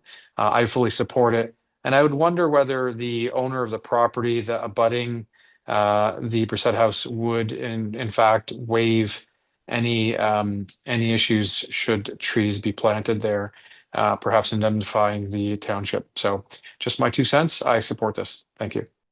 Thank you. Councillor Hazelton. Yeah, I think Councillor Graziano made most of the points that I have. My preference would be to leverage the group to do the kind of work that they've done and they're interested in. I would also, though, like to have our Director of Operations have a review of work before it proceeds, and I think that the group need to do what Councillor Graziano just suggested, and that is get the neighboring property to approve any ideas going forward that would impact that retaining wall to potentially, well, not potentially, to relieve us of any liability if it's done in a way that's approved. Anyways, generally in favor, but I think there's a couple of caveats there that we need to pay attention to, given that it's municipal land. Thank you. Thank you. Yeah, and my general feeling as well is I think the fact that we have this group of volunteers who want to work on beautifying what is effectively township property, I think is very good.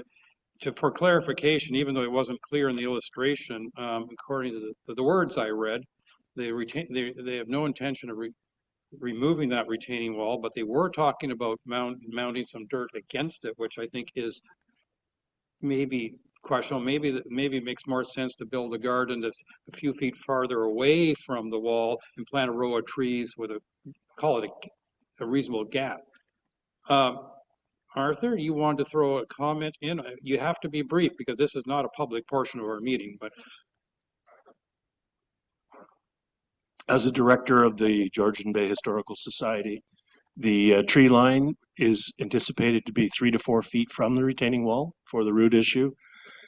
With the pathway, we did consult with the township and 3 groups to pull that off. So we would, in this case, also consult with township before we make any moves, and we would do it so that everybody is happy with the outcome. I would like to see the Historical Society do it because they have a vision for the property in its entirety. Thank you. Well, and I was the other part of my comment, which is consistent with what I would have expected anyway from the Historical Society, is adding a second, and that the Historical Society work with the township regarding the project design. Director Engel.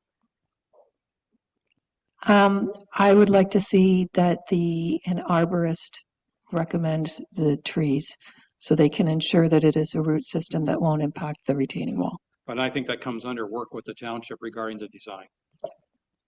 I don't want to go into, and we only make sure they're this height or that, but no, I think that's important. We're going to work with the township. Well, you want approval in there. And work with the township. I'm making an assumption based off the Director of Operations comments. And the liability and risk. I don't know if it's work with, but if the township approved the design, so the trees that are considered.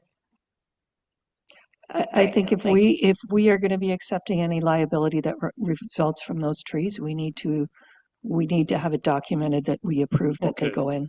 So then I'm going and that the Historical Society worked with the township regarding the project design, and the township approved the final design.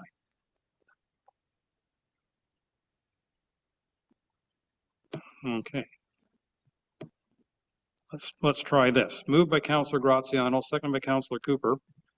Be it resolved, the council, per the municipal grant policy C 2023-383, hereby approve a municipal grant to the Georgian Bay Township Historical Society in the amount of $9,500 to be included in the 2026 operating budget, and that the Historical Society work with the township regarding the project design, and the township has final design approval.